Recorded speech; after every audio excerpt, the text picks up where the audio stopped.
under the ashes. The spirits light up the night, looking down the edge of forever. So stop me or take my advice. Now, from the Untold Radio Network, it's Untold Radio AM with Doug and Alex Hajicek.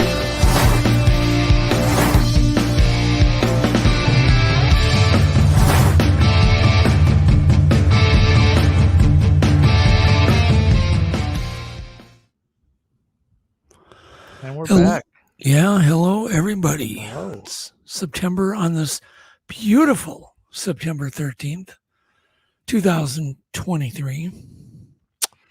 Everything's just whizzing by and it's cooled down. We got fall going on. So I took a bike ride yesterday. It was 50 degrees. That's it.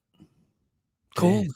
Yeah. Had to wear a hoodie and I look like who's that guy in South Park that pulls his jacket? Kenny. Well, I look like, one of those guys in South Park, so I know. It was cold, Yeah. anyhow. I couldn't get out till like after sunset. After sunset. Yeah, so anyhow, we got a lot of weird things going on. Don't have any news on Jeff. I know people have been asking. Jeff Meldrum.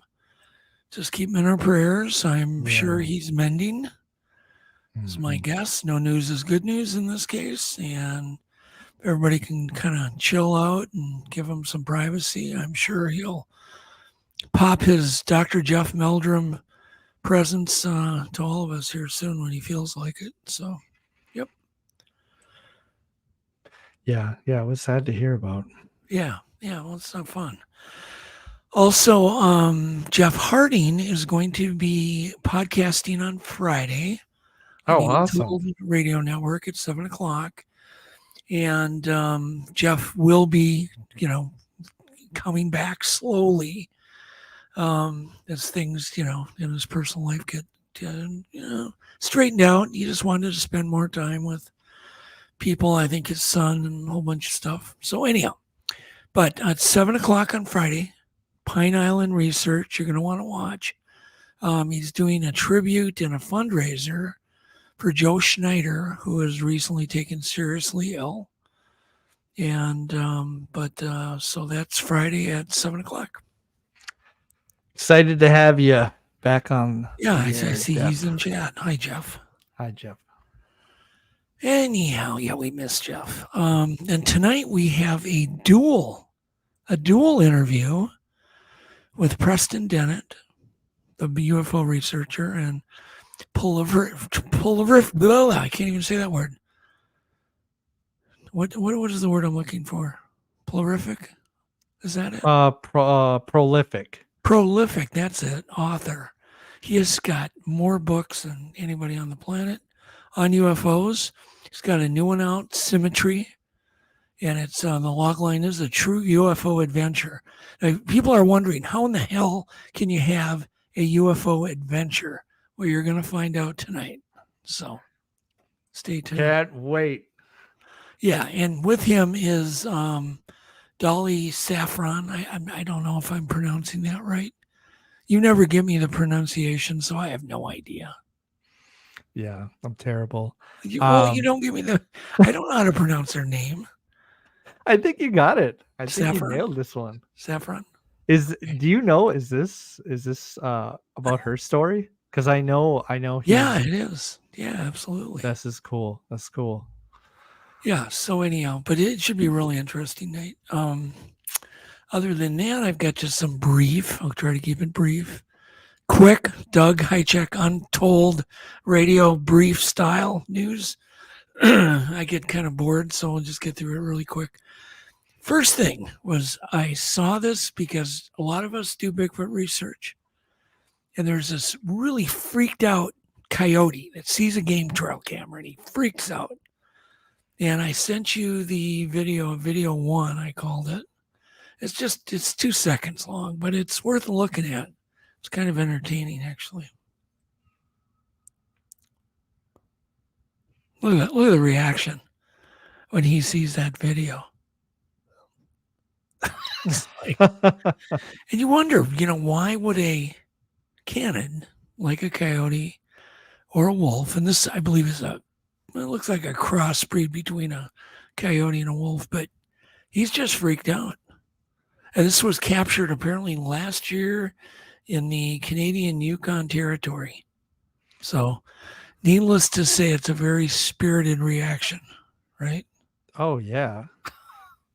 It's just Right. like he was like, "Oh no, you caught me on camera." Yeah.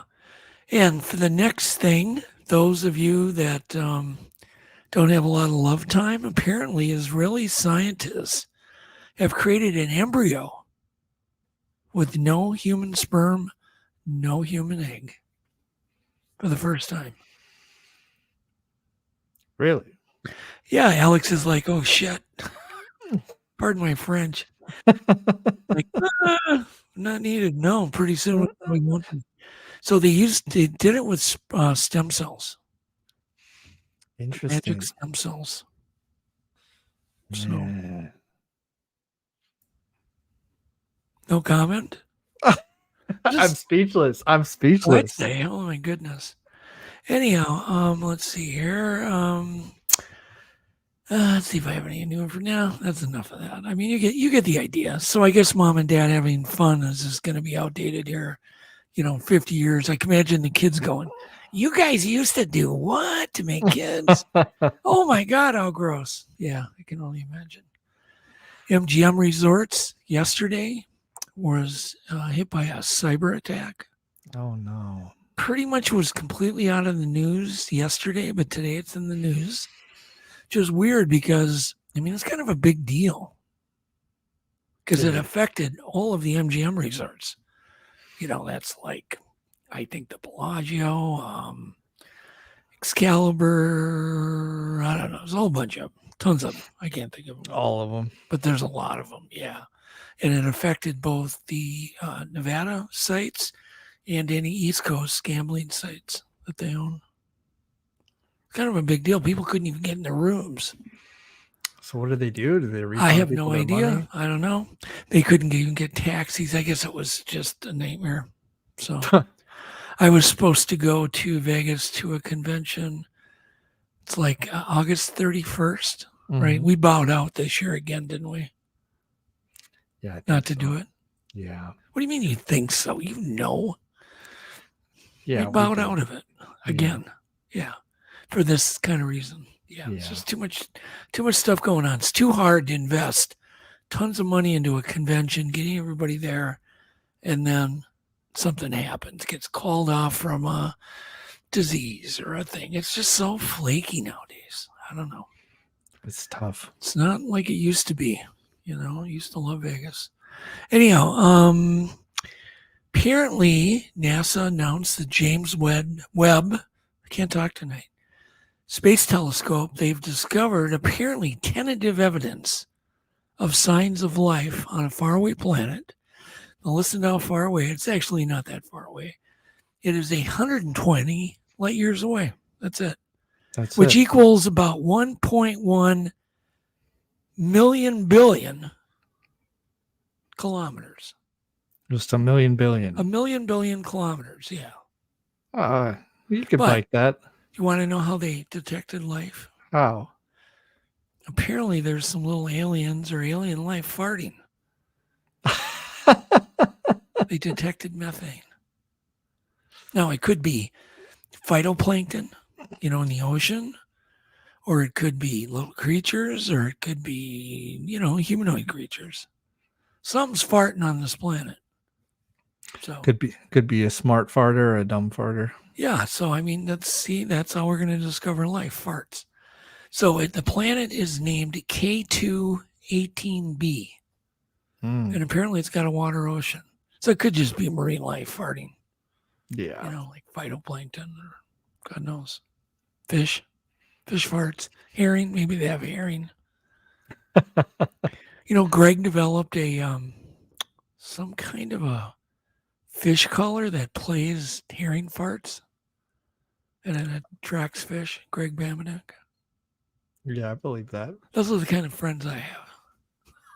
The fun ones. Yeah, they're fun friends. Okay. A monkey was photographed riding a deer in Japan. This isn't the first time this has happened. And it's a macaque. It looks to me more like the monkey's lounging. Do you want to put a photo on? Yeah. Let me pull that up. Yeah. Check this out. This dude's like sleeping on this deer. They're buds. I mean, it's just, I mean, I look at this and I think that's natural. Don't you? Yeah, that makes sense. I mean, it does. If we had monkeys here in my town, they'd be riding on white-tailed deer all over. Why not? Yeah, what he needs is a saddle. You know, you get warmth, you get, God knows, you can just lounge, entertained. Anyhow, so there you go. I wonder if any baby Bigfoot's right on white-tailed deer or moose or elk. Do you think? Possibly caribou? Possibly the babies. Yeah, could be. Or it could be the big ones. I don't know about the big ones. It's never been I'm just joking, people. It's never been reported. Apparently, they have developed an experimental electronic vehicle. And listen to this. It managed to accelerate. Now, this is hard to comprehend. To 62 miles per hour in under 1 second. So 0 to 62 in under a second. What? You're just no reaction, not phasing out. I'm sorry. Preston just popped in the background. He's distracting me. Preston's distracting you. Okay. Oh, that's nice. I'm sure everybody needs to know that. Okay. It's his fault. Yeah. Anyhow, so this experimental car was developed by students at the Zurich University. So, what do you think of it? I think it's cool. It's a cool thing. I think that's a great place for EV vehicles to still be in experimental mode. Yeah. I mean, that's my thought. It's true. But whatever, you know, they're here. They're part of life. Get one if you can get a gas car too. That's what I told your brother. Get a Tesla, buy a gas car, and he did. Right? Yeah, you want to back up. Yep. Let's see here. What else? That's all the news I have. Isn't much. All kind of lame. We got some clips. I do have clips, yes. So let's go into clip 1.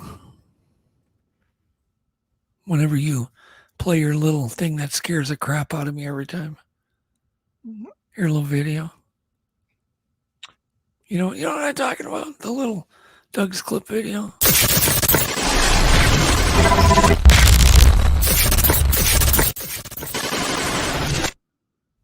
That scares the crap out of me every time. Literally. It psychs me up. I get really excited when we play that. Yeah, no, it scares me. I jump every time. Okay, the sound is good on this. And this is about, just before you play it, let me talk for a second.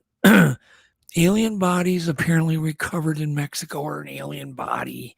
And apparently they had government hearings on this. I looked at this stuff and I looked at the first picture and went, ooh, red flags. The body is apparently dehydrated. It was apparently discovered in some type of desiccant, with it sucks moisture out. Mm-hmm. The symmetry didn't look right. And I went, this kind of looks like something me and AJ would make on the counter with some clay, right? With some toothpicks and a poke. Yeah. Yeah, you know what I mean, with a little knife. It's what it reminded me of, and it didn't look like anything that I couldn't duplicate in 5 minutes. I wanted to. But it doesn't mean it's not real. I'm not saying it's not real. There's x-rays too, and they're claiming it's got metal in its body. And so go ahead and play this. We'll just Mexico had a hearing last night, and their hearing was about aliens. And instead of doing what the U.S. does and just totes you along, they said, hey, we have proof. Let's talk about it. So it is a preserved body. It was covered in a diatomic white substance that basically preserved it. It's about 1,000 years old. So it's an older featured creature. Both its feet and its hands are tridactyl, which means they have 3 fingers, but you'll see that there's no carpal or tarsals, leading it right into its arm. Inside its cavity, you'll notice that there's 3 oblongated calcified objects. Some people are saying that this are eggs. However, speaking of eggs, it has intact fallopian tubes with eggs inside of it. Here's another image for reference. You'll also notice that it has 14 completely circular ribs, similar to what you find in a bird. So they're saying it's more of like a bird his head's covering reptilian-like creature. It has a the deep concave creature's circular right arm. spine, which It is looks to similar me to like a turtles. It has an Q-tip or a, expandable, pipe contracting cleaner. neck. You can see the pipe It cleaner. has a where the pneumaticized pipe air cleaner pocket in its fibers- head, allowing for I don't know. cranial activity to expand, allowing for large brain matter to basically be there. Anyhow, Its that's ocular enough of orbits that are very crap. It's enough. It might be real. I don't know. I have no idea. That's Preston what he thinks of it. Yeah. No, it could very well be real. But when I see enough red flags, I just kind of get disinterested. It doesn't mean it's not real. It just means there's some red flags for me. There may not be any for some other guy or some other scientist. It's true. It's very But, true. I think I've always been it's one thing I've always been proud of myself is having kind of a Good keen eye judgment. and some common sense, Yeah. and plus suddenly 1,000-year thing, gets discovered. I don't know. It's not very big either. It's tiny. It just, I don't know. Looks like really- ET. No, it's like 18 inches long type thing. No, I'm saying it looks like ET. Does it? I don't know. I don't know. Once again, I have no idea what people think. See, what do people think? What does everybody think in chat? God, I can't talk. I keep picking I have a new alphabet today. I worked too hard today. Slept too little. Clip 2. Sound is good. This is just, I can kind of explain this. We just play a little bit of it. So apparently this kid is fishing, right, in Lake of the Woods. And he thinks he catches hooks of fish and he reels it in. It's not. It's a guy's wallet. Okay. Really? Full of money, like $2,000 in it. So he does the right thing. Him and his dad do the right thing, and they run an ad, or there's a business card in the thing, and they get a hold of the guy, and it's an Iowa farmer who just lost it. So it's at the bottom of Lake of the Woods. Anybody know anything about Lake of the Woods? And we're talking like 1 million acres. What are the chances of this kid catching this wallet a week after the guy lost it, and then getting it back to him in a lake with 1 million acres of water at 20-foot depth? Just play it for a minute. Lake of the Woods, a huge lake, when suddenly I thought I had a big fish and I set the hook really hard. it was no walleye. Cousin Brandon Clipping, he netted it. It was a billfold full of money. My cousin Brandon, he opened the wallet up and he was like, he said some words that you probably shouldn't say. And then he said that there's some money in it, and he like showed everyone, and then we like took the money out and placed it all on the dashboard to like let it dry off. $2,000 inside the billfold. My dad said we should give it to the person, so I told him we should too. The money and other items inside the billfold full of moss and water. But they found a business card inside, and so the family called the number and tracked down the owner of the billfold. I'll tell you what, Kevin, if I didn't, I've got the billfold and in my hands. Crazy. It's still, for me, hard to believe. That's Iowa. Anyhow, that's enough. Yeah. Wow. You get the idea. The guy actually went up to visit the kid, and it was just kind of cool. The cute One, the story. honesty is cool, but the chances of that being recovered is like, oh my God. You drop your wallet in Lake of the Woods, goodbye. Yeah. But it's one of those really cool miracles that happen that you just kind of go, maybe there was some intervention. Clip 3. Sound is good. So hang on here. So we're going to skip ahead because the story's quite long. You can kind of skip ahead right to 2:30, right about halfway. Just to halfway, I think you'd be fine. Yep. And this is a great story because it comes from a normal, everyday civilian, not a Bigfoot enthusiast, who happens to see a really cool Bigfoot or have a Bigfoot encounter. Go ahead and play it. So we're just standing there. I don't think we were talking at all. We're just waiting for the bus. And we look over and I see this animal on all fours. It was 2 furry to be a deer, and it seemed too slim to be a bear. And like bears were common around, my area. So, if it was a bear, I wouldn't think anything of it. But my neighbor and I look over and we see this thing, and she goes, "Is that a deer?" And I'm like, "It's too furry, isn't it? Like, that doesn't look like a deer." She's like, "It's too skinny to be a bear." I'm like, "Yeah, what the hell is that thing?" And as we're staring at it, it turns its head in our direction. And again, we can see that clearly enough. We can't see like small details, but we can see that clearly enough. It turns its head, looks in our general direction, and then stands up on 2 feet and walks away. And we just exchanged like baffled and horrified looks because bears, they can stand up on 2 feet and kind of wobble. Like they stand up on 2 feet, you can see them like stumble a step or two, but then they'll get back on their all fours. It was like a regular walk, as if this thing was a human. Like, I don't know how else to explain it. Like, it was on all fours and then got up and just sauntered off as if walking on 2 feet. That's good, Alex. Do you have any commentary? I mean, she saw Bigfoot.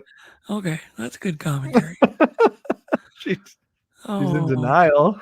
Clip 4, sound is good. We're not gonna play this whole thing either because it's quite long, but it's really interesting because it's about a 3-year-old that they say is smarter than 99.9% of everybody on the planet. Oh, 36 months old. Let's all back up and think about this. She's learned enough in 36 months to beat the intelligence and knowledge of 99.9% of the people, including me, by a long shot. Incredible. You know what I mean? I'm just like, compared to anybody. How is that possible at 36 months old? Play the story.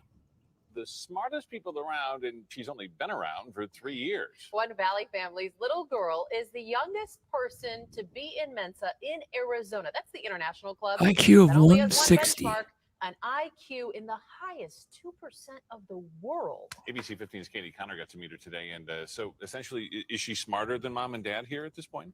She's way smarter than mom and dad. Wow. In fact, she's actually 3-year-old Alexis Martin is smarter than 99.9% of people in the world. Isn't that insane, Doctors Alex? who tested her say they haven't seen a kid She'll as solve Bigfoot. brilliant in over 20 years of work. Go ahead and fast forward now to where we can meet this little girl. Alexa started reading when she was just 2 years old. From like 12 to 18 months or so, we'd be driving around in the car and she would recite her bedtime stories from the night before. I mean, we're talking 20 to 25 page books. She would recite that little kid's smarter than me, Jeff. Not just recite them, recite them. Way smarter, like way smarter than I am. Wouldn't you love to be able to get her on, the show and do a trivia contest between Alex? No, because you'd destroy. That would be awesome. That would be my dream. She learns a word and just picks up a word through anything. She never ever uses it in the John Baranichuk has got a great point. How do you compare the child's IQ? But I think she actually had the knowledge of mathematics, the continents, history, everything. So problem solving. I don't know. So it's worth investigating. All right, that's enough. You get the idea. She's a cute kid. Seems like a normal kid, right? Yeah. Outside of the 160 IQ. Yeah, exactly.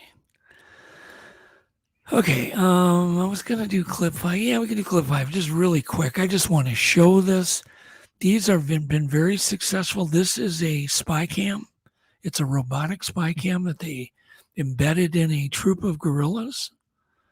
And so go ahead and just play out a few robotic baby spy gorilla. You can see the curiosity. Picture if we could do this with a Bigfoot.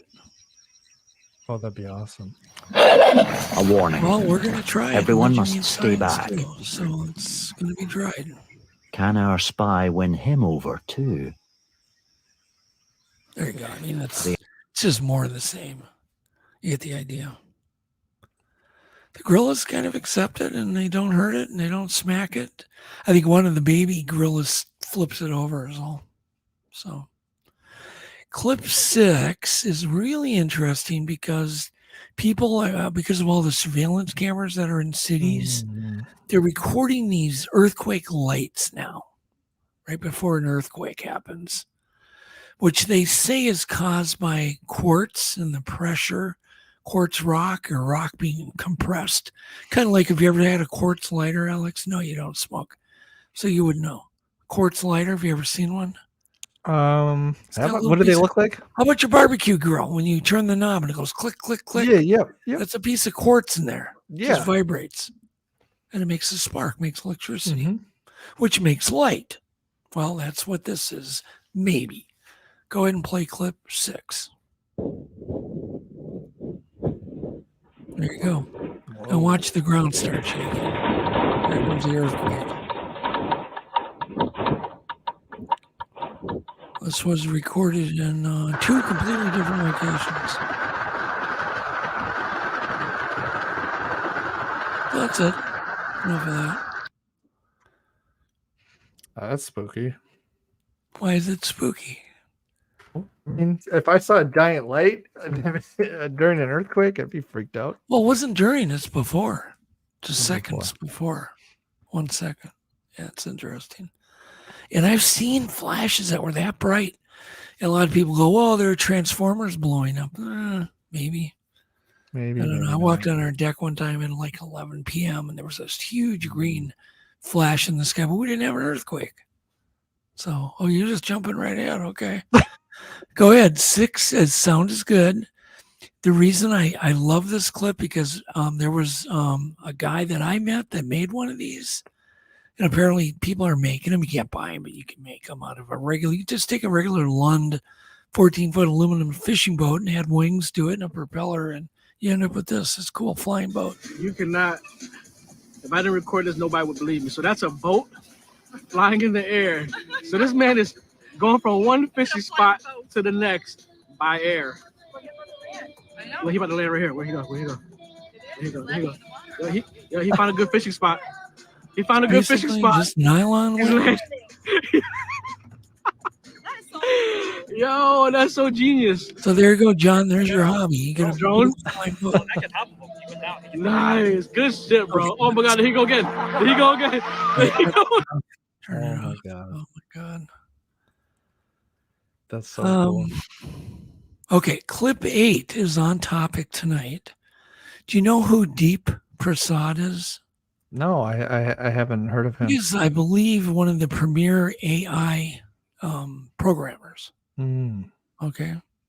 This is what I remember him. And remember his name. He's really intelligent. Like this guy's like right up there with that girl, right? In IQ, right? Yeah, a little bit older. Well, yeah, he's at least 42 months old. Anyhow, but he is totally open and honest about an experience he had. And listen to this. George Knapp did the interview. It's fascinating. It's like the universe reaches out and grabs you by the throat. Tell me about the experience. Basically, so this is 9:40 in the morning, and I'm in my room, just like sitting against my headboard and sending emails on my laptop. And I put down my laptop for just a second to pick up my phone. And as soon as I do that, I get this like, it's like I knew exactly what would happen next. That's the weirdest part. One of the weirdest parts about this is that I felt like I knew that I'm about to go through an experience, and I'm even going to call it an abduction because that's the best word that my brain can come up with. This all came to me within half a second or maybe milliseconds.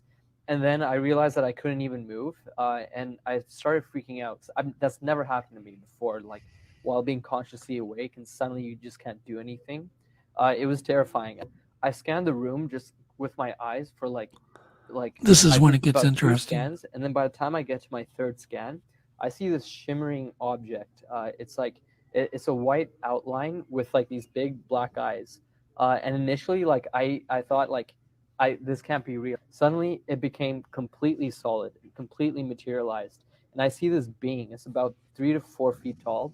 Its head is massive, like probably the head alone was about a foot. Very like robotic looking. The whole thing that it was wearing was like one uniform Snow White spacesuit. Like it was very pure white with like this golden insignia in the middle that was constantly changing. This is very colors. detailed. Sorry, not changing colors, changing symbols. And so that was weird in itself. And suddenly 2 other beings materialized the same exact way right next to it. And I figured, all right, if I look away, these things are going to be gone. Like I'm dreaming this or something. Okay, can you imagine just doing emails and this happens? Oh my God. And he's so articulate in his storytelling. But what do you think? I mean, he seems to be really moved by this thing that happened to him. Yeah, okay. Play it for just another little bit here. Something. And I looked around and I like looked back, and now they're just walking around my room like they own the room. That's when I'm out of there. And I was terrified. I was like terrified and fascinated because I was like, holy crap, these things are real. So I moved my neck a little bit, just by about an inch, and I feel extremely nauseous when I did that. So like I was fighting like the paralysis, you can say. And as I did this, like their craft sort of materializes through my room. So like through my roof. So my roof disappears, and I can see their craft sort of submerge through the roof. And I was like, that's not possible. That it definitely made it seem like either my room was a fake image or that was like a fake image being overlaid let's stop it across there. my eyes. Then that gives us plenty to talk about, but isn't that fascinating? Yeah. Your mic's off. Can you hear me? Yeah, now we can. I just lost my voice there for a second. Yeah, no, it's freaky. It's a great that's a great story. And the fact that he's come forward. I mean, this is a very deep thinking individual, obviously, very logical. And when something like that happens, I would imagine probably was his first time, if anything like that, or remembering. But that was fascinating. Okay, clip 9. This is just odd, very quick. Sound is good, but this is a tree growing through the middle of a car that was found. Here. So they say. This video is completely incredible and truly unbelievable. This is coming out of France around September 5th, 2023. Witnesses are claiming that overnight a tree burst from the ground, fully grown, punches through the middle of this car, and this is what they wake up to. Now, they're claiming the tree wasn't there before. Obviously, otherwise the car would not have been able to car park doesn't there. look too And bad. that this literally sprouted, fully grown Doesn't look like a overnight. junker you would just Take whack. a look at this footage and tell me what you think. Alex,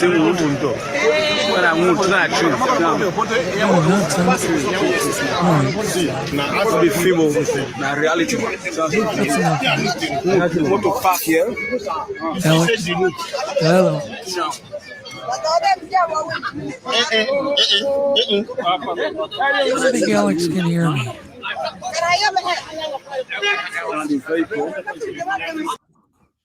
That's enough. You can't hear me. Hello. Hey. Were you in a trance? I was watching the video. I couldn't hear you. Oh man, I think you were in a trance. I think you were about to be abducted. I was like, Alex, that's enough. That's enough. All right. What do you think? Any comments? Someone's got some magic seeds or something. Magic seeds? Okay. Okay, the next one is I'm dedicating to Jason McLean, right? Because he had a pterodactyl sighting. You did. So here's a sighting map. Clip 10. Clip 10 sounds good. News. It's not just in Canada anymore. People are seeing this all over the world. Here's a map of the United States of sightings. What it looks like is has a 25-foot wingspan, leather-like skin, and a noticeable tail. If you've seen anything like this, please leave it in the comments below. Thank you. There you go. That's the end of that. Down and dirty. Cool. Cool. Should we go to a quick break and have Preston and Dolly on? Yeah, I'm ready. We All are right. ready. We'll be right back, guys. Hello once again to everybody out there in Untold Radio Land. This is Brendan Brown, host of the fastest 30 minutes in the cryptid world, This Week in Bigfoot.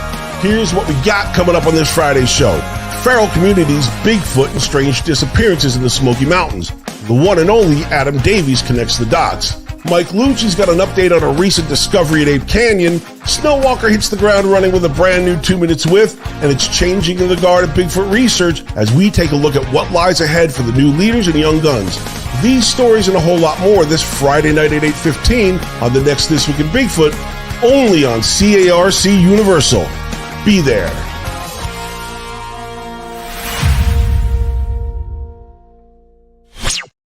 Show your support for the Untold Radio Network family of shows and join in on the conversation by using super stickers and super chats on YouTube. Got a question you want answered? Ask it live via a super chat and get real-time responses from our shows, knowledgeable hosts, and guests. Help keep the Untold Radio Network shows running strong. We need your support. Send your super chats and stickers now. Hey Untold Radio Network fans, want exclusive perks and to support our channel? Introducing our YouTube membership program with 3 amazing levels.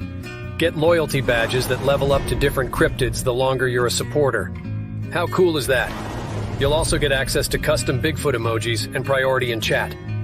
Upgrade to Backstage Pass for exclusive wallpapers, photos, status updates, discounted books, and merchandise. Go all in with the producer level for everything mentioned plus member shoutouts. Ready for an enhanced experience? Join now, pick your membership level, and let's make this journey even more exciting together.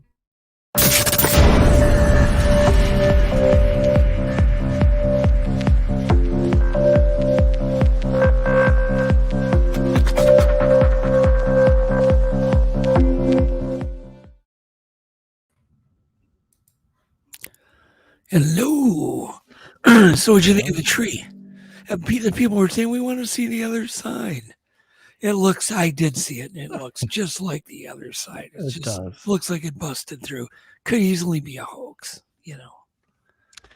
Or magic beans. Or it could be really real. Don't know. Could be. Magic beans, yeah, the Jack and the Beanstalk. You never know. Yeah. It's a big world. So tonight, we're going to bring on Preston Dennett.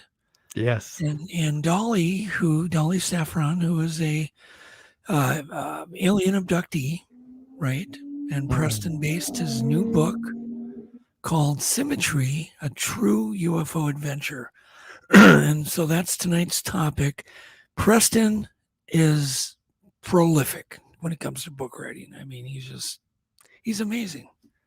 He's incredible. That's the new book, and that's what we're going to be discussing tonight. Amongst maybe some other things. We'll just see where they want to go. But so let's bring on let me just say a little bit about Dolly. So so apparently Preston Dennett told Dolly's story a lot in her own words in this book. And apparently Dolly's story will change the way you'll think about extraterrestrials and maybe their agenda on our planet.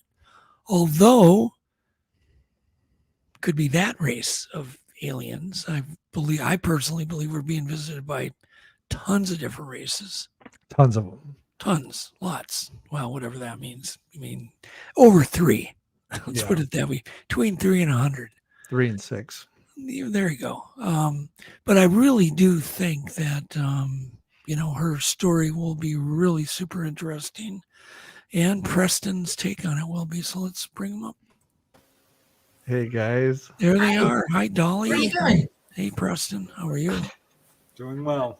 Looking good. Yeah, you guys look great. I'm wondering how in the heck you guys met. It's the first thing I'm wondering. Yes, I would love to know that. On my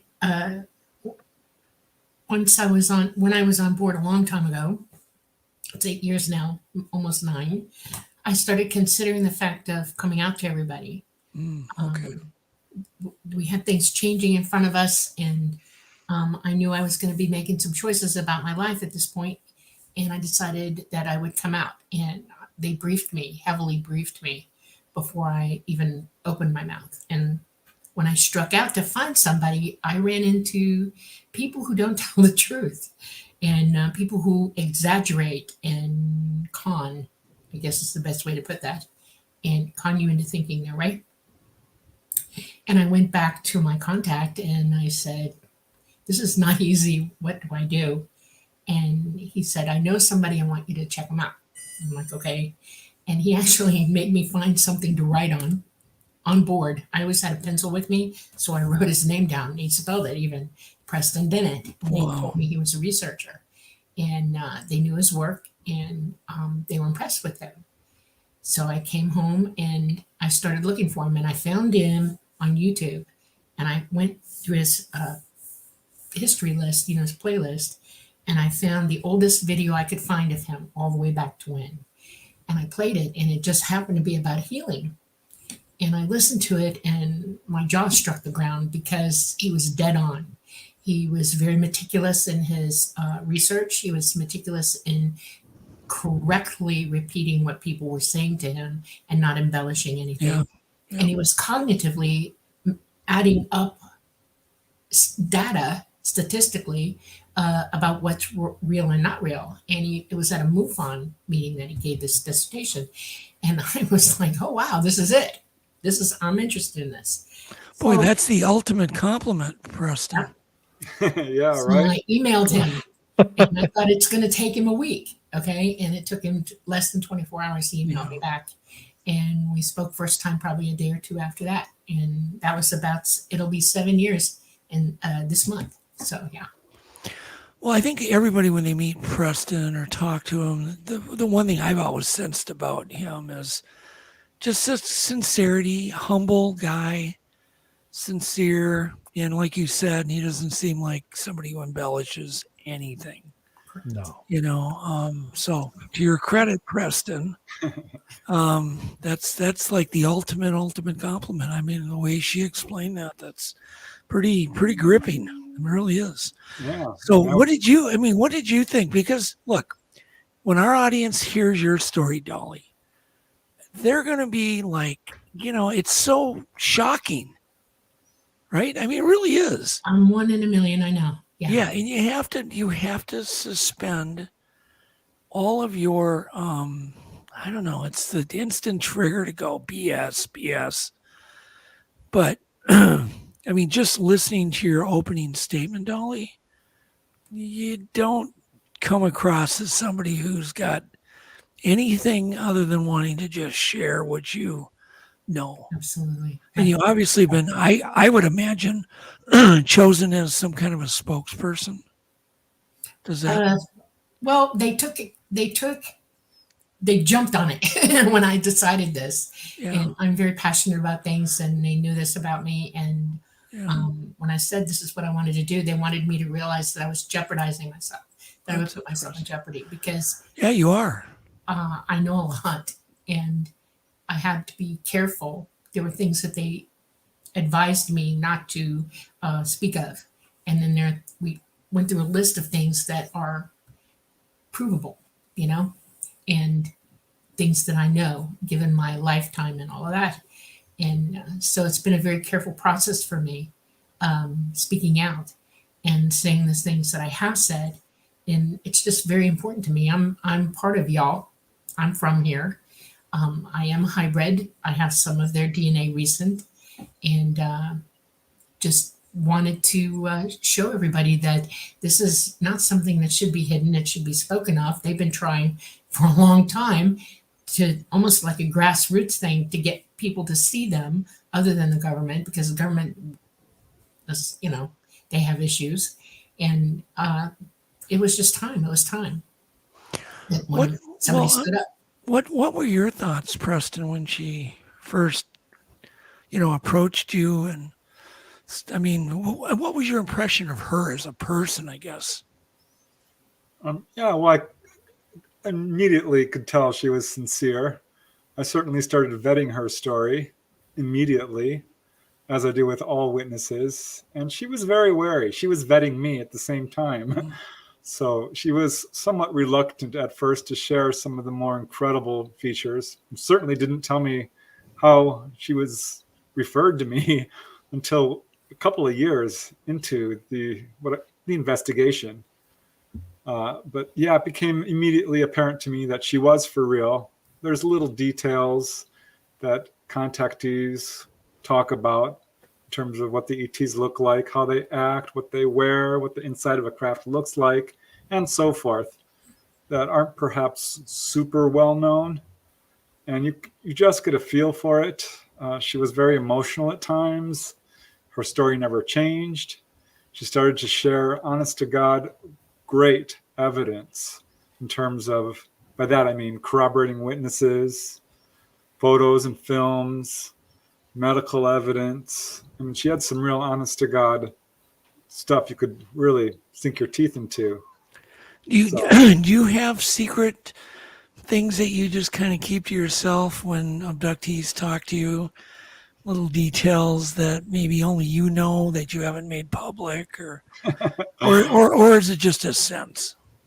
Well, I mean, to an extent, I can't keep secrets. It's just not my nature. I'm very open. So if someone asks me a question, I will answer to the best of my ability. But yeah, I would say that there are a few little things that I don't like to share because I can use that as a yardstick to measure whether or not this person is telling the truth. Yeah. But they're tiny little details, like perhaps the shape of the table people are laying on, or often it's a chair. And Dolly just started describing how the interior of the UFO is completely sparse, except whenever they needed something, it would rise up out of the floor. I'm like, yes, this is something that a lot of people don't talk about, or certainly don't hear a lot of it. And she was saying things that almost everything she said, I've heard piecemeal. But Dolly's story is different because she doesn't need to go under hypnosis. She's not terrified. She's not looking through the lens of her belief system. She's very clear about what she's seen. So she has a lot more detail than a lot of the other people I've spoken with. Okay. So I think tonight the way it's going to work, because you both have so many cool things to say, I'm just going to kind of interrupt you guys, and I'm not going to try to be rude, but just to keep things moving back and forth between you. And I just kind of want to do that just to keep everything balanced. But I really, one of the questions I really want to know, is you apparently remembered everything from day one. Is that correct? Yeah, my earliest, me physically, I remember all the way back to I was about 10 days old. Wow. My parents left Georgia and went straight to Miami. My dad had to go, and they had a pram. In the pram, it comes out of the carriage. It's like an English pram, and they put it in the back seat of the car. And I was lying in the pram, and I was facing the window, and we didn't have seatbelts back then, and so my dad just piled stuff around me and wedged me in pretty good. And I was watching the trees go by the window, and I put my foot up, and I was staring at my foot, and I absolutely remember this, all of it. My memory is long, and I have an eidetic memory, and it just got easier and easier and easier throughout my lifetime to remember things. The first part of my journey with the extraterrestrials, E.T. Greys, I knew what was going on, but I had a mom who was not liking this situation at all. It really upset her. And she would try to tell me, oh, you're dreaming. It's not real. Come on, you're sleepwalking, blah, blah, blah. And that was until I was about 2. And I disappeared out of the house when she was pregnant with my brother. And I was gone. They couldn't find me. They called my dad. They got the police involved. They were searching for me. They had her in a police car. They were calling for me, and they had an APB out on me. And they finally got a message that I was found at a little totem store. It's like a convenience store in Miami on Miller Road. And when they got there, I was sitting on the counter, and I was not a happy camper. I only had underwear on because I was taking a nap when I left. And so, no shoes, nothing. And all I wanted was a balloon because I remember them clearly saying, they'll give you a balloon to make you happy. And they knew I loved red balloons. And I was a little upset about that. And when my mom got there, they were hoping that she could get me to tell her who got me, that kind of thing. And I will only refer to them as my friends, the people, And she said, how did you come here? And I didn't have a word for what happened to me. I would just say like this, And she's like, what the hell? The police were very heavily involved in this situation. They took my parents aside. They did not let them have me right away. They had an officer with me, a female officer, and they were questioning them because they were worried that, maybe one of them had done this and, they were checking. When they were finally happy with the fact that no, they had not, they released me back to them and they took me home. The very first thing my parents did was get a retired police dog named Heidi. And that was my permanent companion until forever, until she passed. And it didn't work because they took Heidi right along with me sometimes. I would just come and go and come and go. So yeah, Mom didn't like it very much. But I remember as I go in the snatches that they gave me, my first full-on memory of a craft was when I was almost 6. And I was laying down on the ground in the front yard looking at clouds we had a ficus tree out there in the Everglades. And I saw a big round umbrella coming down. We had just gone to see Mary Poppins, So that umbrella was on my mind. And I was like, where's the handle? I couldn't find the handle with the parrot, And I heard music. And as it came down, I realized that maybe this isn't an umbrella. And then poof, I wake up again on craft with this woman who was really cool looking, and I'm on her lap, and she's telling me it's okay, it's all right. I love you. Call me Mama. I'm gonna be working with you. And she was giving me immense information, into my head literally, and told me it'll be okay. You'll see me again, la la. And it just went from there. What did she look like briefly? She's still alive. She's a tall gray. She's about 6'2" tall, maybe a little bit taller than that. She is very lithe. She has 4 fingers. She looks like that funny thing. I used to think I was going to lose a finger. I'm not kidding you. I thought I would end up with 4 fingers and 4 toes like her, and it didn't happen. I was mad. That's a scary detail. Okay. No, not really. No. She was absolutely beautiful. She had a large cranium. She had the beautiful flattish face with the big almond eyes. She had blue-green eyes. And when she went off craft or out somewhere, they wear lenses to protect them from the light here. It's very hard on them. And they see different light than we do. And our sunlight's enough to blind them. So they wear lenses in their eyes. She has a little teeny petite nose and, elongated.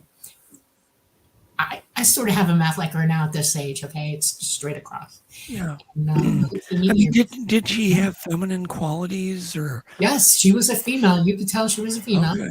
She had breasts.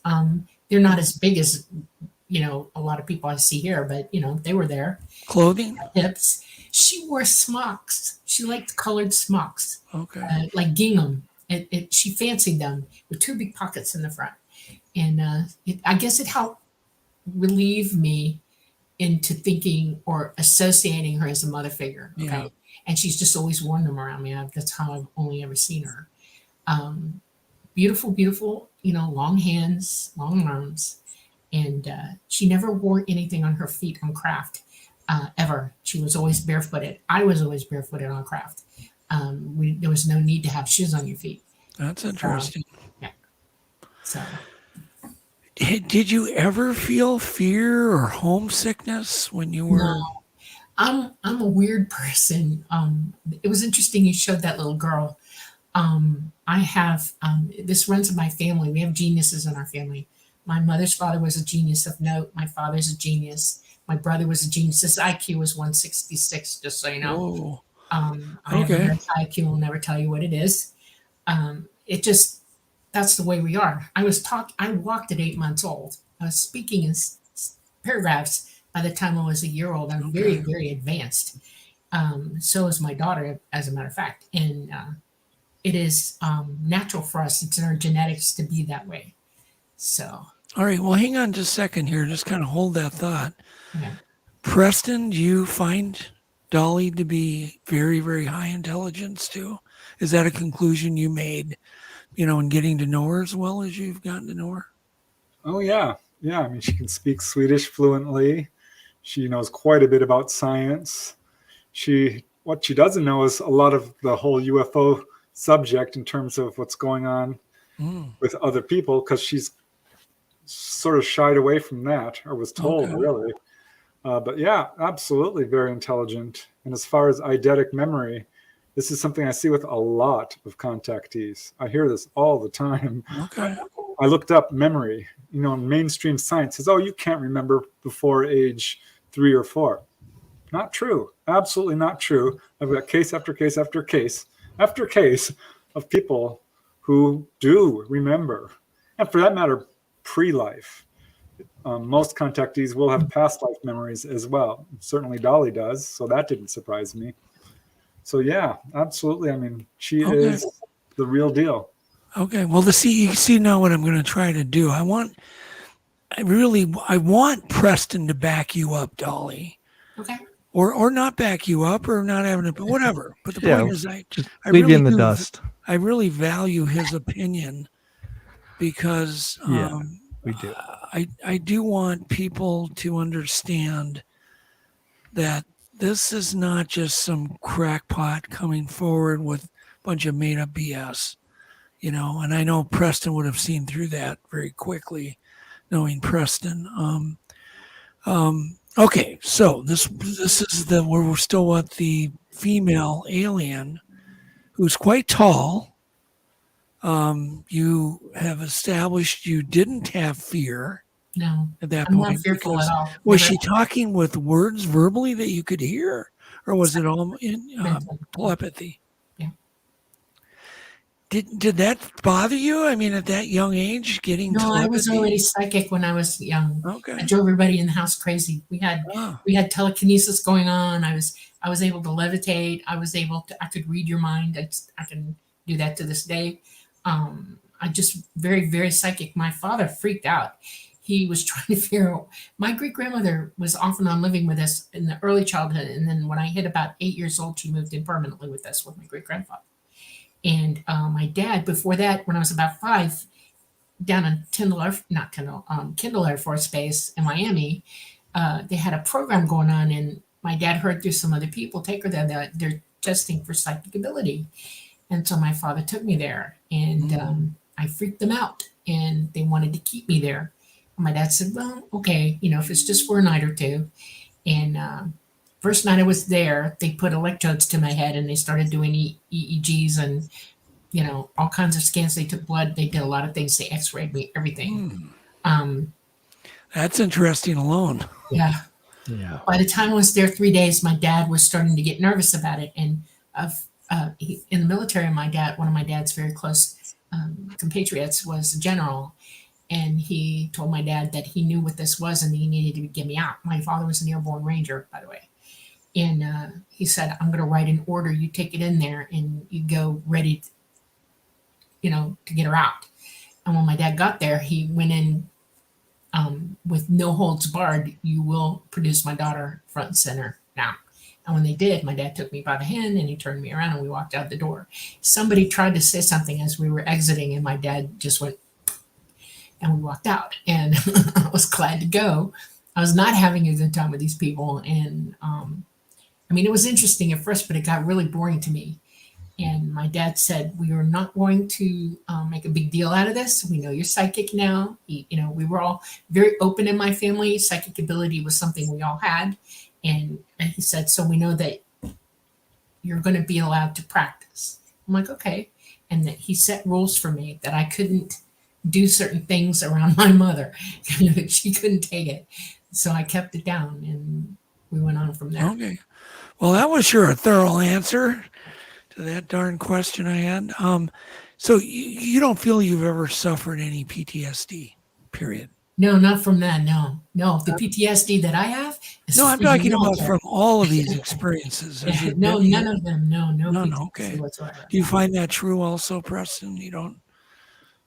That's actually pretty unusual. Most people do have some fear with their experiences. And Dolly did have an incident at age 14 where she saw ETs fully conscious for the first time and did kind of freak out and dive under the bed. And that was her last episode of missing time, because at that point, and this is what I do see, people are beginning to question their own sanity. Yeah. Like, is this real or is this not? What is going on? I need to know. I do that daily. Yeah. And Yeah, well, Dolly that's was what at that happened to point. me. I was determined that day. I was going to rectify all of this in my head, because I did have missing time up until that point. And when you think you're crazy, that's a big deal. And I'm either crazy and I need lots and lots of help, or this is real and I need to deal with it. And that night I made sure that we had a realization party, and I got it. It was amazing. So do you want to tell that story briefly to your 14-year-old? I was taking astronomy lessons at the Miami-Dade Transit Planetarium and near Vizcaya. And so I was in the backyard, and I had my telescope up, and I was doing work and making calculations and stuff. And my dad is at 1 o'clock in the morning. It's a school night. I'm a teenager. And he said, go to bed. And so I packed it up and went in the house, put my scope and packed it down and got my genies on. And I'm not a real big sleeper back in those days, so I only slept about 2 hours a day. And so I was sitting on the edge of my bed where my windows were. We had in Florida, we had this big jalousie windows. My jalousies were like wide, and they were open. And I was looking at the sky. It was beautiful that night. Nothing, no clouds, nothing, no haze, nothing. And I was looking at Orion, and I start to see lights that aren't stars. And there was about, I did a quick count, 50. And they started pairing off, and they went in different directions. Some went east, west, north, and south. 2 of the pairs came down over where we lived in the Glades, and one of the 2 went toward Kendall, near De La Mall, Kendall Road. Kendall Road. And the other one kept coming down over our area and came down over the very back of our home. And I was watching it because I was determined, this is your chance. You're seeing it for real now. It's in real time. You're here. Memorize it. And I put my brain camera on, and I just started memorizing every little detail as it came down. And by the time it got over the back of our yard, it was about maybe 7,500 feet up. The top, it was above the tree line, 25 feet above the tree line, and the tree started doing this. Now, there's no wind that night. They were just going crazy, whirling around. No sound, just the sound of those trees whipping around. And I'm like, oh my God. And I'm looking at this craft, and I'm thinking, have I seen this before? What the hell? And I start memorizing it from the bottom of the craft up. So was there a deja vu? I was so dead on memorizing exactly what I saw. I went singularity at that moment in my mind. Okay. I'm filming this in my head. And I'm looking at it, and I'm thinking, now we're people who know about jets, propulsion, all of that. My dad worked for NASA, one of his many jobs that he had in my lifetime. And I'm thinking, this is nothing I've never seen. I've been to the base a billion times. I've been to airports, watching jets take off. I know what a Harrier is. And I'm thinking, what is this? And I'm going up and up and up and looking at it. And then I get to the ports, along the top.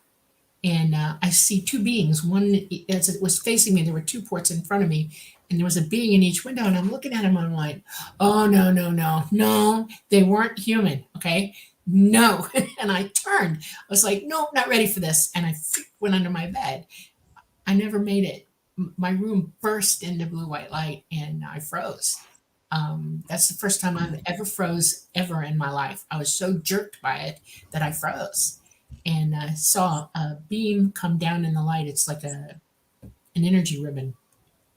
And these 2 beings came down this energy right through my roof, everything, into my room. And one of them came over to me and took me by the hand, and my hand on his hand, or its hand, and took me over to the ribbon. And the second I touched that ribbon, my whole room went opaque, white opaque. I could see shapes outside of the light I was in.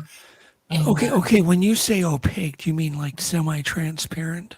Not transparent. It's like if you have a big glass come down over you, and suddenly that glass turns. It's like it's powdered. Right. Well, you can get light through it, but you can't make out. Can't make out anything. Yeah, I gotcha.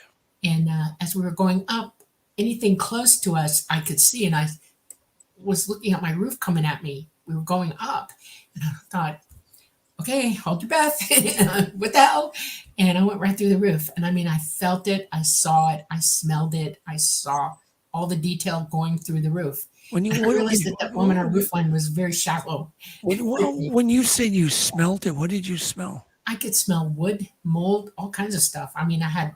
I see. As you passed through, you were smelling the actual wood in the attic and all that stuff. Which was a very small attic, not very deep. And when we got out the roof, I saw the tree, and I'm thinking, we're going to go to the tree. And we did. And we came up alongside this craft and an opening. It was a hatch opening. And I thought, how is this going to work? The ribbon didn't go into the hole. It went up alongside to the top of the craft. As soon as my feet cleared the top of where the threshold of that opening was, he pushed me in off the beam, and I landed on my keister. And I looked up, and there's Mama sitting there. And now I'm going into dead shock. Okay, when you have that much coming at you, your brain is going a mile a minute. I couldn't hardly breathe, and I was nauseous from going up in that beam. That energy ribbon, being weightless for it's really weird. You're extra dimensional, interdimensional, whatever you want to call it, and then suddenly you plop down and you're off of it. And I was just heaving, trying to breathe, and the next thing you know, I threw up all over myself. I mean, everywhere. I tried to hold my little night shirt up and catch it. And she's like, oh, and they got the two little grays. They were little grays, by the way, who came down for me. And they took me and they got me to a room where I stripped everything off of me. They helped me wash everything off. And then they put me in you know how we have ultraviolet light that kills bacteria? And you can put them in your air conditioners and everywhere you want to clean the air. Mhm. They started using it not too long ago. Anyways, they used one of those, but it was a shower of light coming down on me. And then they gave me a smock to wear. And now I'm starting to shake by this time. And I'm like going, I'm cold. I'm in shock. And they brought me back up to where Mama was. And she realized that I'm either going to pass out or throw up or, it wasn't a good situation. And she said, walk her around, ground her. So they took me through the craft. And I got to see everything, and the memories started to hit me like a ton of bricks. Okay. So, all right. Well, I'm just gonna slow you down a little bit. I want to get some comments from Preston. Do you think any of that stuff any of it could be false memory? Do you think, that they're actually giving her? Is this also something that her types of like the nausea, the smells? Are those things other abductees report like under hypnosis? Do you have any opinions on any of that, Preston? Oh, yeah. Like I said, all these details that she describes, I have heard from other people. Okay. There's a gentleman I interviewed from Utah, Don Johnson was his name. He described being taken through the wall of his home and through a tree, up a beam of light. Talked to people who have, as soon as they got on board, threw up. Oh, okay. Betty Andreasen, and Dolly didn't know this when she described it to this because she doesn't read UFO books at all. And Betty Andreasen described exactly that same thing, being put into a little room with a light shower and being given a smock to wear. All these details that she's describing, I'm like, yep. Even as far as, Dolly hasn't described this yet, but being taken to her quarters, which she describes as being quite small and very sparse. Like, yeah, I heard that from Pat Brown, another lady here. I was in California, actually. So, yeah, all these details I've certainly heard before. There's even one lady, Sandra, who was introduced to her contact, and she said, "You can call me mother." I'm like, wow, that's just like Dolly. So there's all these details that absolutely match up. So was this nausea, Dolly, different than normal flu type nausea? Was it? Well, I learned later in life what it was. It's basically, when you're suddenly, weightless, and you're in an electromagnetic energized area, it can disrupt you. People who have MRIs, which is an electromagnetic resonance, takes pictures of the inside of your body by changing the cell's polarity in your body, and your body literally transmits the picture of itself back out. And people come out of those things puking all the time. I'm a registered nurse and retired, and you put two and two together, you go, oh yeah, I've learned a lot of things. I also know that when you're flying, I learned to fly small aircraft here. And the very first time I went up, my instructor decided to see what I was made out of, and he knew who my dad was, and he did a stall to shoot with me on the plane. What? A stall to shoot. What you do is you go straight up until your engine loses oxygen, and you drop tail, and then you drop wing, so you can get your nose down to get air to get your engine back on, and you go weightless for a second or two. And he said, "You're not throwing up?" And I went, "No, that's cool. I can take that." And he's like, "Okay, cool." And he thought, I'll teach you to fly now. And so I got used to it. Let's put it that way. But it is a symptom of weightlessness and electromagnetic influence.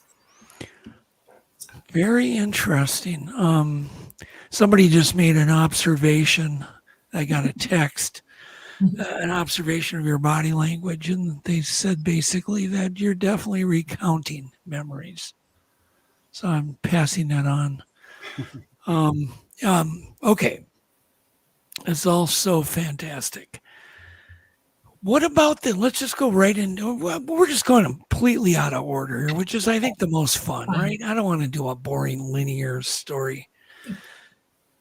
On board, were there any smells that were offensive or anything pleasant? Was it Glade air freshener? Was it metallic smelling? Antiseptic? Antiseptic-y. I mean, what did you smell? They're slightly germophobic, okay? Okay. Because we have a lot of germs on us, and they're not exactly real happy with that. So everybody goes through decontamination when they come on board. And after that, you're free to do whatever. And the ambient temperature on board craft is somewhere between 80 and 84. So it's not cool. And if you're working up a sweat, you'll catch the aroma of it. Put a lot of people on board working together, doing something, or they got a lot of humans that are in contact with them at the time you're working with them. And it can get a little stinky. So. Is there any claustrophobia that you felt while you're on one of these? The craft that I'm mostly associated with is a pretty big craft, and it has the ability to push the walls out. These craft are biological. Okay. And the entity that indwells the craft to run it can move things around. Like, you can take a deep breath and he'll move a wall around, or he'll bring something up out of the floor and approximate what you think they need at the time, like a table or a chair. I've seen carpet. He controls the entire skin inside and out of that craft. And it's like what a cuttlefish is, right? Yep. And they can light up, and they can change, and they can camouflage. Yeah, all those chromatophores and all the things they there can are do no with lights in a craft. texture and color. Light up. He lights up on the inside so that you can see where you're going and what you're doing, and things like that. Yeah, I found that part particularly fascinating, because other people have told me that, but weren't able to articulate it well or even understand it. But many have told me, like, I felt this craft was actually alive. And Dolly said that absolutely is the case. That makes sense.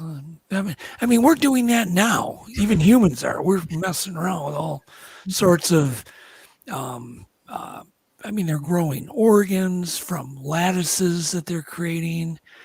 And they're working on crude computers now that are, basically alive. There's a lot of weird stuff we're doing, and you can only imagine how ahead they are. And so there's a great question.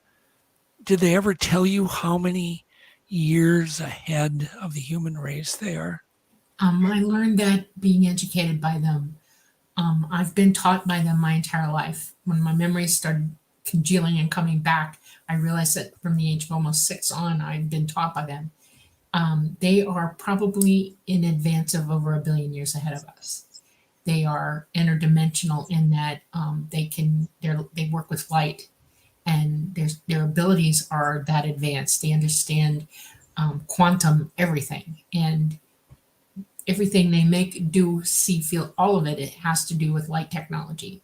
And it's really incredible what they're capable of. And yes. So how many years? For some reason I didn't hear you. 1 billion years. 1 billion. Okay. Good night, everybody. Yeah. That's not a joke. It's 1 billion, over 1 billion. Yeah. Yeah. That's why reverse engineering is never going to get to the level that we would like. No, that'd be like an ant try to reverse engineer an iPhone, right? Okay, I gotta that one's killing me.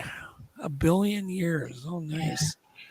I want to tell you something. ETs are very proud of us in a lot of ways. They are our progenitors. We are related to them. We all have the same DNA. DNA in the universe is all the same. You're related to everything on this planet, down to leaves, grass, all of it.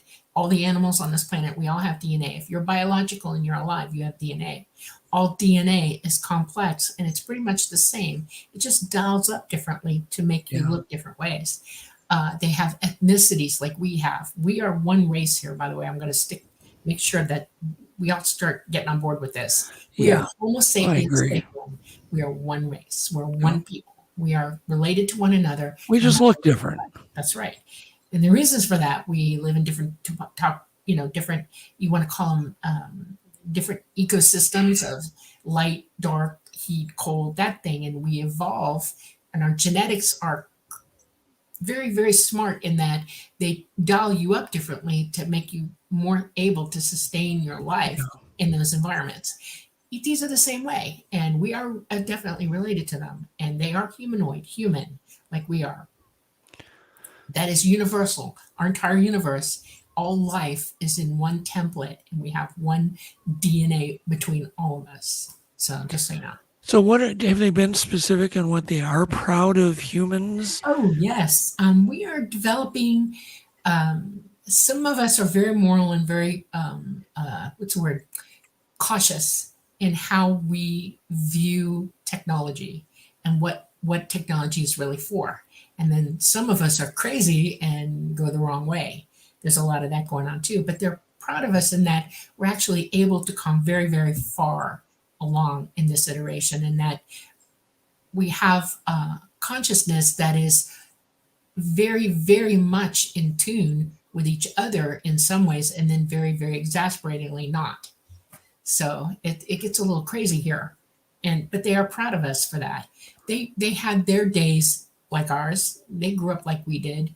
They're way ahead of us, but the universe is unending. It's old. And but yes, we're their children. They love us. They care about us. Why do they come and hang out with us and make sure we're not going to kill ourselves? That's why. They don't like our nuclear technology. They don't like the 1%ers on this planet who kind of run the place and how they're going with the wars and the violence and the control. That's not good. They're not proud of that, but they're much more than that on this earth that is capable of producing and doing wonderful, beautiful things. And they are proud of that. Dolly, do they intervene ever, or? They try to exemplify. They have, like, we all know that they've been to NORAD and they shut the place down. We know that they've done that on multiple places around the planet where nuclear is concerned. And they've tried to make everybody understand that this is not okay, that we're hurting ourselves and everything else in our universe and dimensionally. This is not good. This is no way to behave. They have tried to show examples of what it is over our time span and how to treat one another. We've had masters hit this earth that had everything to do with them, from Krishna, Buddha, Jesus, everybody who's tried to bring the message. It's about love, not hate. It's about working together and helping each other and not separating each other and fighting each other and killing each other. It's just we're autonomous beings, and so are they. We have it in our history to understand that we have a right to choose for ourselves how we're going to do, what we're going to say, how we're going to feel and think and act. We have that right. It's built into us to be that way. Okay, so for sure this group, these aliens were benevolent. Did they admit that they had a more, violent past? Did they give you any of their history or anything? What I learned is way back over 1 billion years ago when they were like us coming up, everybody, it's a human thing to act like idiots. We have to grow up. We have to learn what it means to be moral and responsible. And that one of the things that we have a problem with here because of this is that our intuition, our psychic abilities are not advanced like they should be. We've been cut off from them, deliberately cut off. There are things that go on this planet that stop you from using your abilities, and it's serious. And they want everybody to wake up to that and alter the situation so that they can use their abilities and can communicate with them, because that's what we're missing. We're missing, it's one thing to pray to a God and expect God to help you. It's another one to be able to communicate with what your conception of God is and how God give you absolute direct advice or teach you as you need to go. Well, did they ever bring up any type of religion that they have? No, they understand that God is real. They call it the all mind. The universe is a universal mind, and it's thinking, and you can communicate with it. It's very chatty. You can hear it. When you're psychic, you can hear it. You can download from it. And children like that little girl, I guarantee you she's already very psychic and she's already hearing information and storing it in her mind. Yeah, do you think that she's possibly some type of a hybrid by being We're all hybrids. All of us. We're all hybrids. We're all their children. All of us. Just some of us wake up sooner. I mean, I literally woke up realizing that I had lived before. Literally. By the time I was 2, I knew I had a past life, and I remembered 2 of them right off the bat. That gives you a sort of a head start, I guess. But I was open psychic that young. You should be the same way. All of us should. And we're talked down about it. Our parents tell us, oh, don't go there. People ridicule you. People say, oh, you're crazy, and all this other kind of stuff. The governments make no mention of it. They allow you to be nuts. They allow the medical community to condemn you. Not only that, but society condemns you for your abilities. Then there's all the negativity that we portray to one another. I mean, I'm 65, okay? There was no shoot 'em up, bang 'em up video games where you could kill people. And children are now watching this. They've seen it on TV. What do you think that does to their little minds? Yeah. What do you think that does? It teaches them to fear, first of all, totally fear. It teaches them aggression in a way that I never imagined growing up. It teaches them to not be empathetic with anybody. We're losing our empathy, our need to connect with one another in a mutual understanding way. It's crazy here. It's really crazy. Yeah, this is one of the main ET agendas, is to wake people up to their own psychic abilities. And this is a rule rather than an exception. Contactees are profoundly psychic and experience a wide variety of abilities. Dolly talked about levitating as a child. She did not offer that information to me initially when I was interviewing her, but I had interviewed so many other contactees who had experienced that. I asked her, Dolly, I don't suppose you ever experienced, levitation or telekinesis? And she's like, well, now that you bring it up, actually, yes. This is a big part of what they're trying to do. Right. And it's fighting our own society, call them the government. It's not really the government so much as the folks behind the cover-up who are doing everything they can to reduce our ability to be psychic, putting fluoride in the water. More people buy prescription. Right. Well, I won't go into that. But I've heard that the fluoride can dull your pineal gland. Yeah. Okay, Alex, can you throw up some of these questions before we get too behind on these? Some of them are. She asked. Lori Barnes asked a question about this one. Yeah, and then we'll go back to the other one. So the Bible tells us not to delve into psychics. That's a control tactic. The Bible Yeah. was written by men, not Yes, by God. perfect answer. Okay. Perfect answer, It's a Dolly. control tactic. Yes. And I would just like to add to that if you read the lives of the saints, they were profoundly psychic, having astral travel, giving psychic readings regularly, healing people, levitating, all of this. It's part of it's not supernatural ability. This is a natural human ability to do all of these things. Correct. One of the things I wanted to know is, where do you think that they're from, Dolly, or were they very specific or kind of evasive on telling you? Never where they come evasive. from? I know our galaxy well. I also know other galaxies in the universe. The Greys, they have 5 different ethnicities of Greys, and I'm lopping in the AI Greys with them because they built them.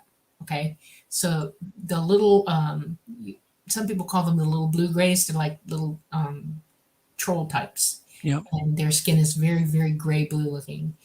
They're very, very, very smart, and they produced a long time ago the AI Greys, and they're important because space is dangerous. Gamma radiation is everywhere in space. They don't like being in space for too long a period of time, and they do all the grunt work out there for everybody.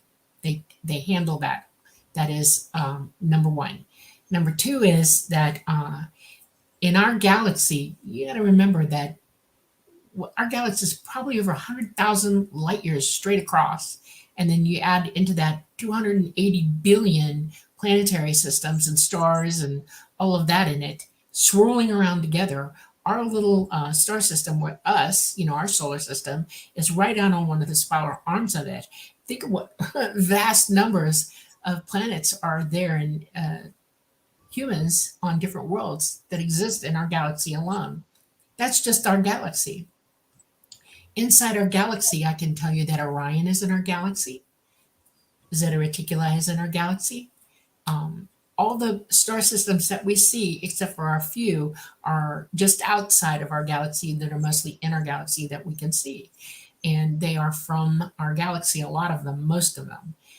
They do come from across the universe as well. And there are a few places that I've been that are out there. It would be no point in me trying to explain that to you where it is exactly, because it wouldn't help you at all. It's a mental picture I could give you. Well, I always think of aliens kind of like they don't really even need their planet anymore, or do they? Yes, everybody needs a planet. Everybody needs a magnetosphere to protect you from space.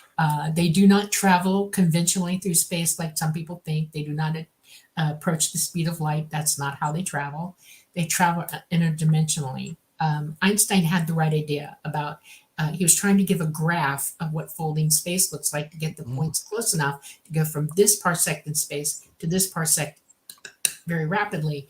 But to do that, you have to work with light and a dimensional opening, and it's a light opening like a light gate, and you go through it, and it's very fast. And they have the ability and the technology to do that. They spend maybe 10, 15 minutes a jump in conventional space, and then they get the heck out of Dodge and they go into a system where they're safe on a planet. Okay. That's interesting. So what's the most shocking thing, Preston, that, new information that she told you about? Is there one thing that just kind of went, wow? That you find compelling? Yeah. I mean, there was a lot.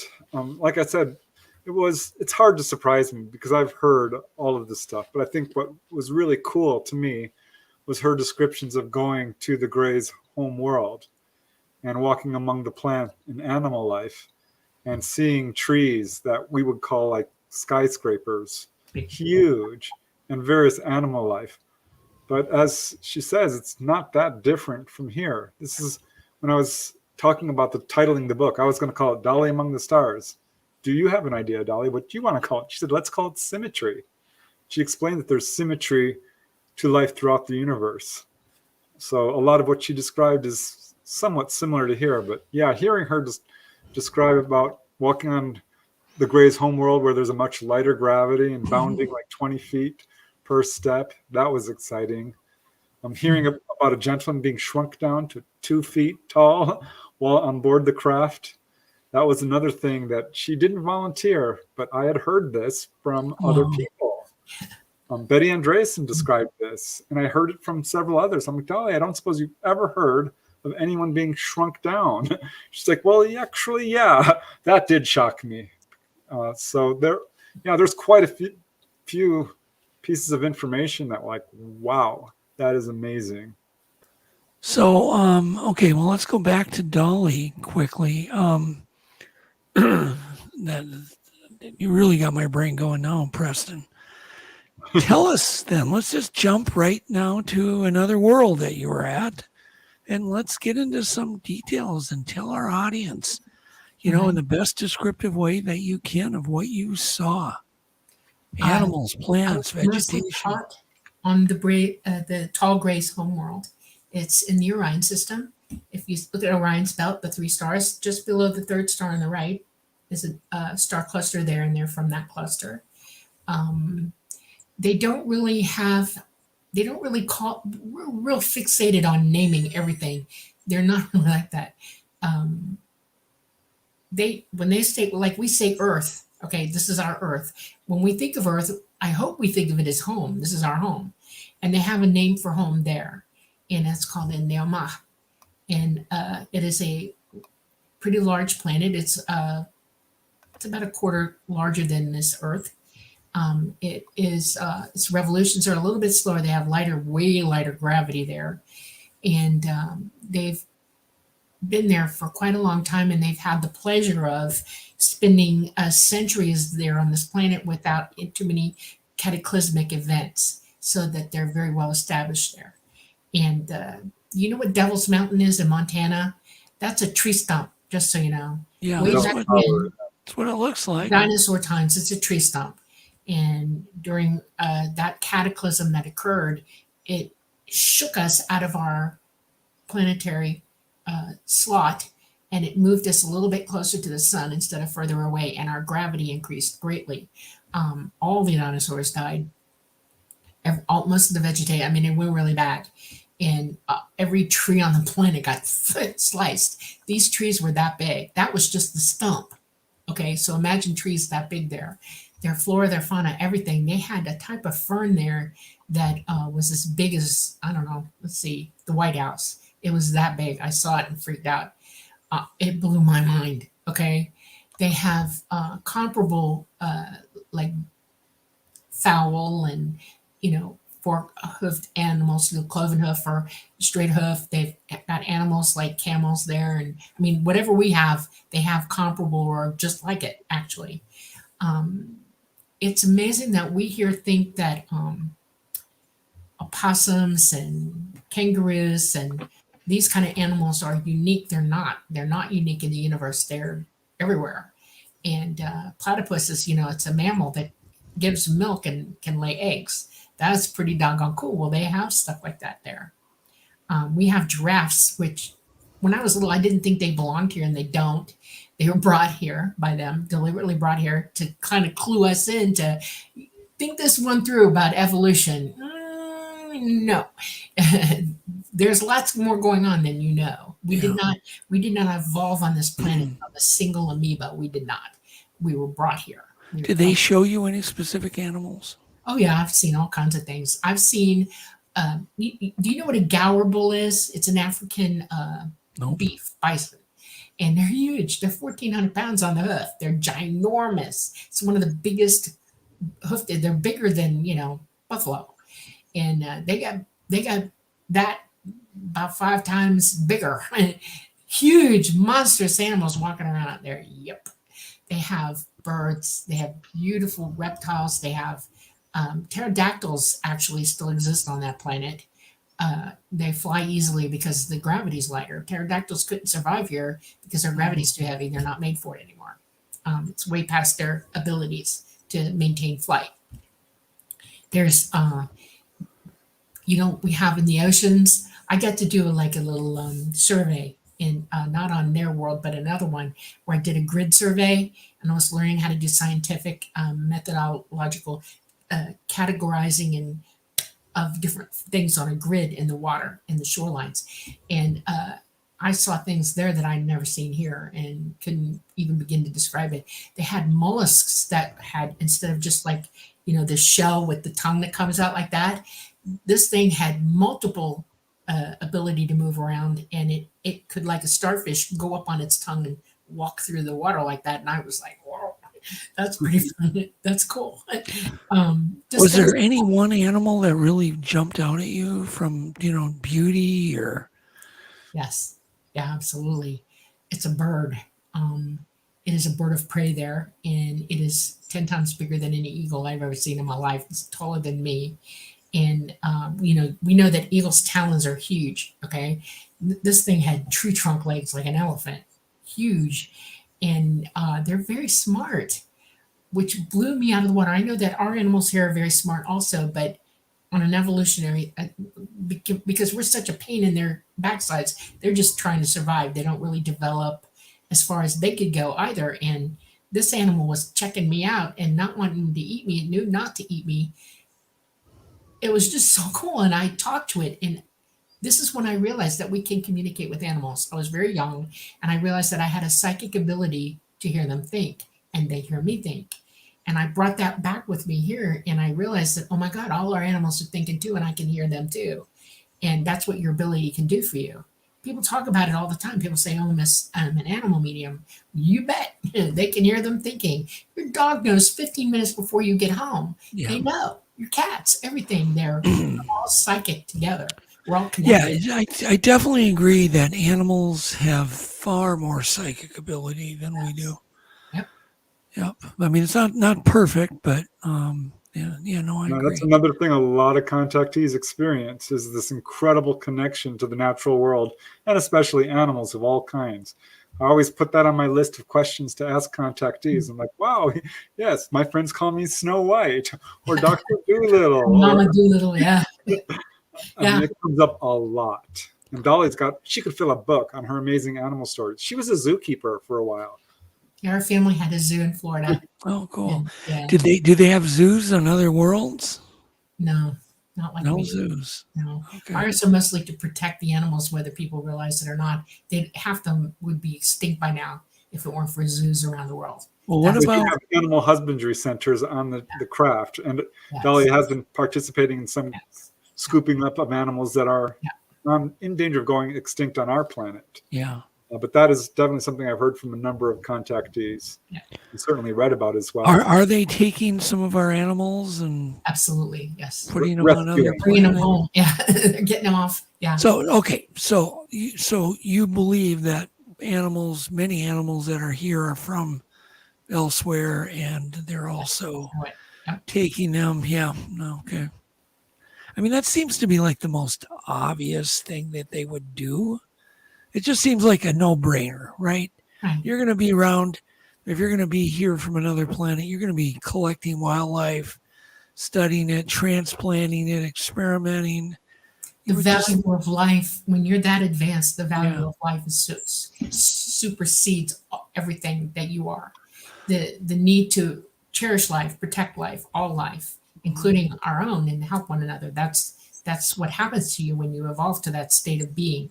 There's no doubt in my mind that I could go anywhere in the universe, and those that are on that level are that way. There's no denying it. There's no avarice. There's no control. There's no hate. Nothing. And somebody that evolved, they lose it.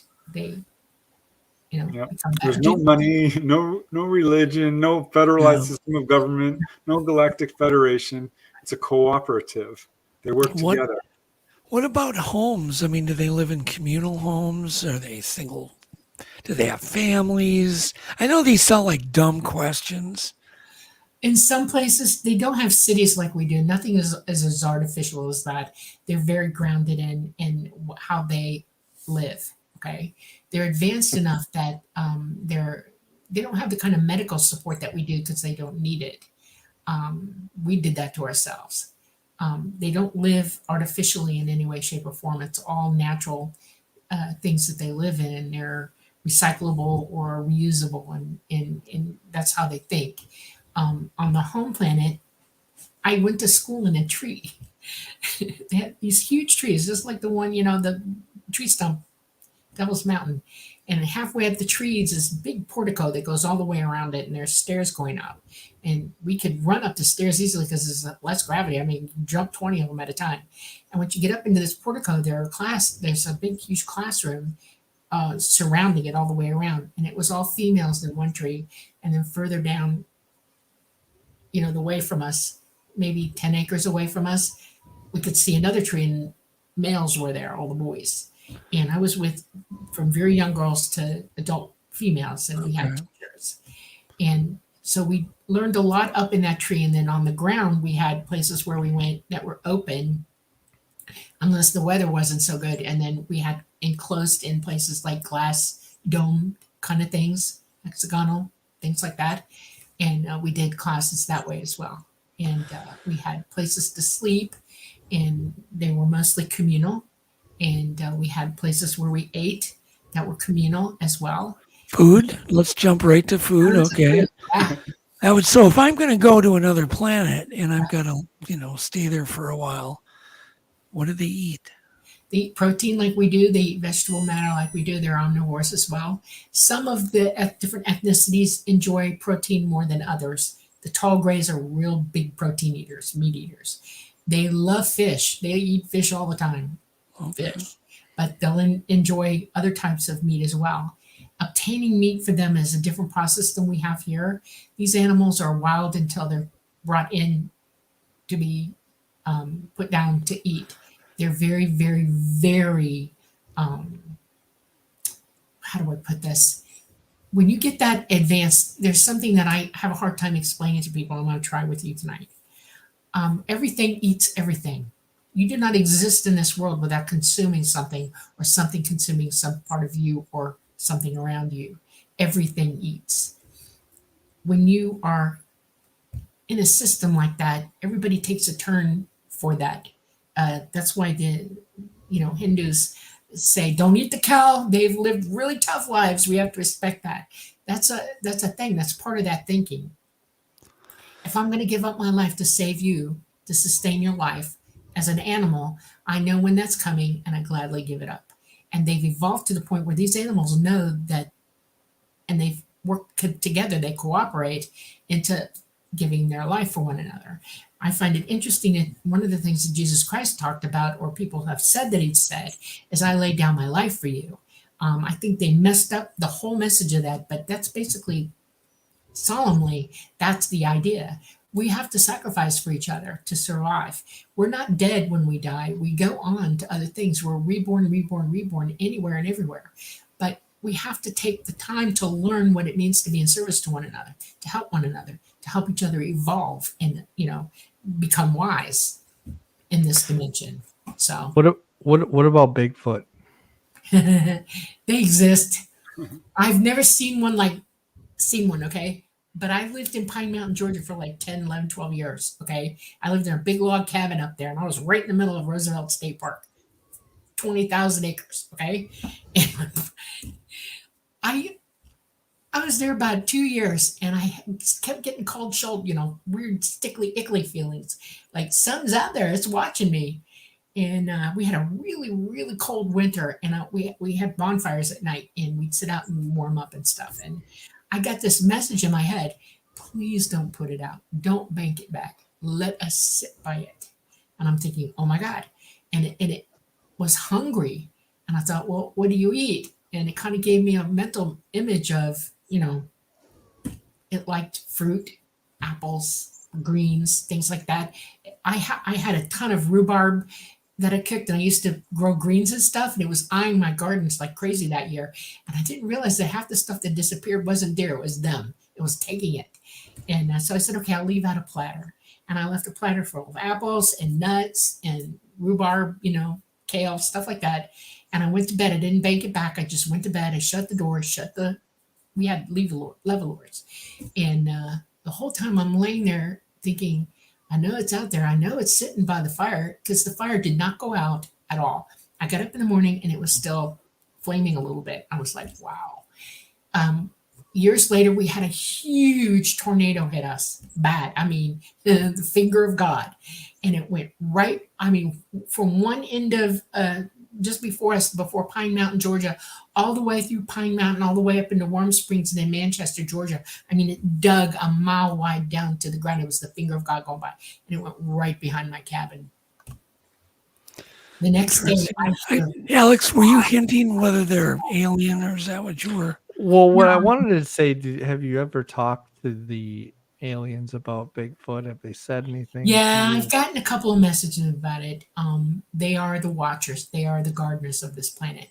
They report how we're doing with our land and how we treat it and how we treat each other with it and how bad it's poisoned. They keep up with that. They watch it. They And are who do they report to? to whoever's in the area coming in to find out, ET-wise. Okay, so the various ETs. Yeah. So I take it they're much smarter than people give them Yes. credit. Well, how come you haven't caught one? Yeah, they're not only Because my IQ is way too low, apparently. their psychic abilities is off the charts, better yeah. than ours. Yeah. And yeah, there's a number of cases, because Dolly hasn't experienced this, but other people certainly have. We're seeing Sasquatch going onto a UFO or off of one or in the same area at the same time. People are thinking, oh, no, are they ETs? No, they're contactees, which is what Dolly was told. Okay. So that fits in with the smattering of cases where Bigfoot and UFO are seen together. Gotcha. There you go, Alex. Everything you ever wanted to know. So their houses do not have what I would envision, like smooth, shiny metallic walls and all that stuff. They're all very natural. Yeah. Like primitive almost. Primitive Yeah, I looking. don't know. It's very, very natural, but it's engineered natural. I don't know how to.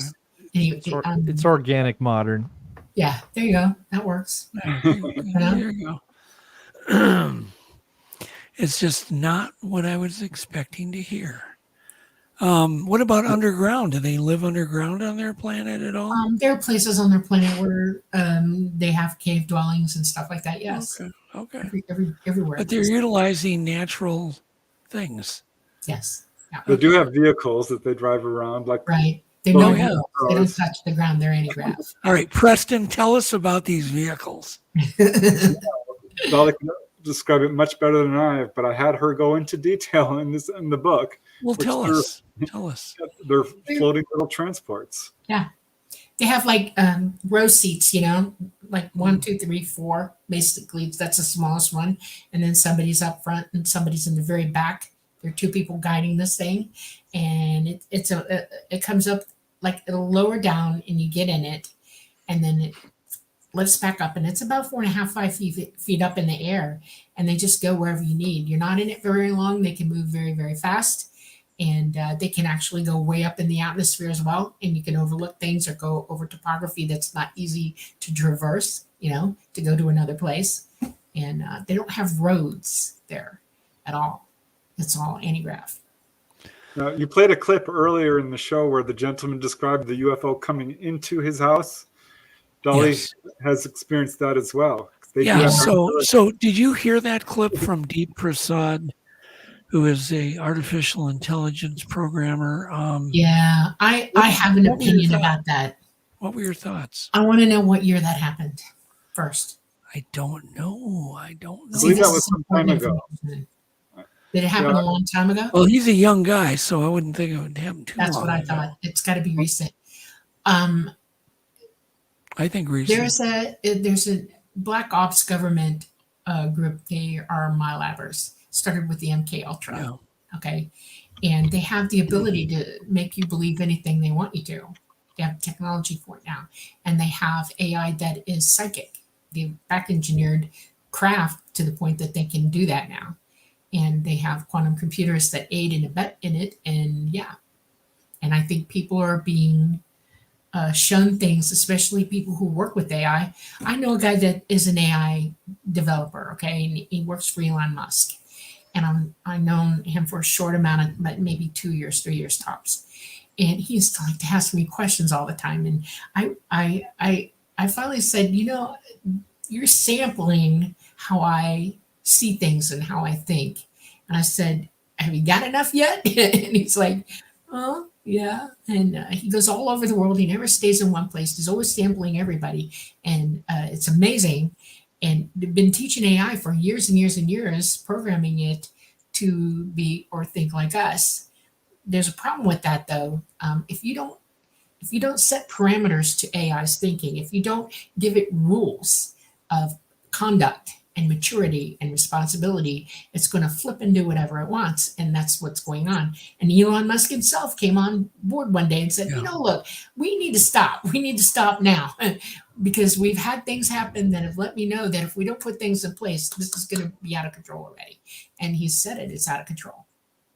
Think about that. So what is the main backbone to your book, Preston? About this adventure, you call it a true adventure, but what's your backbone to this story? Because when I talking to Dolly, my brain's going, I got a million questions. Yeah, what do you want people to take away? What do you want people to take away? Yeah, what's your main backbone? It's a difficult question to answer. I know. Because Dolly's experiences are lifelong.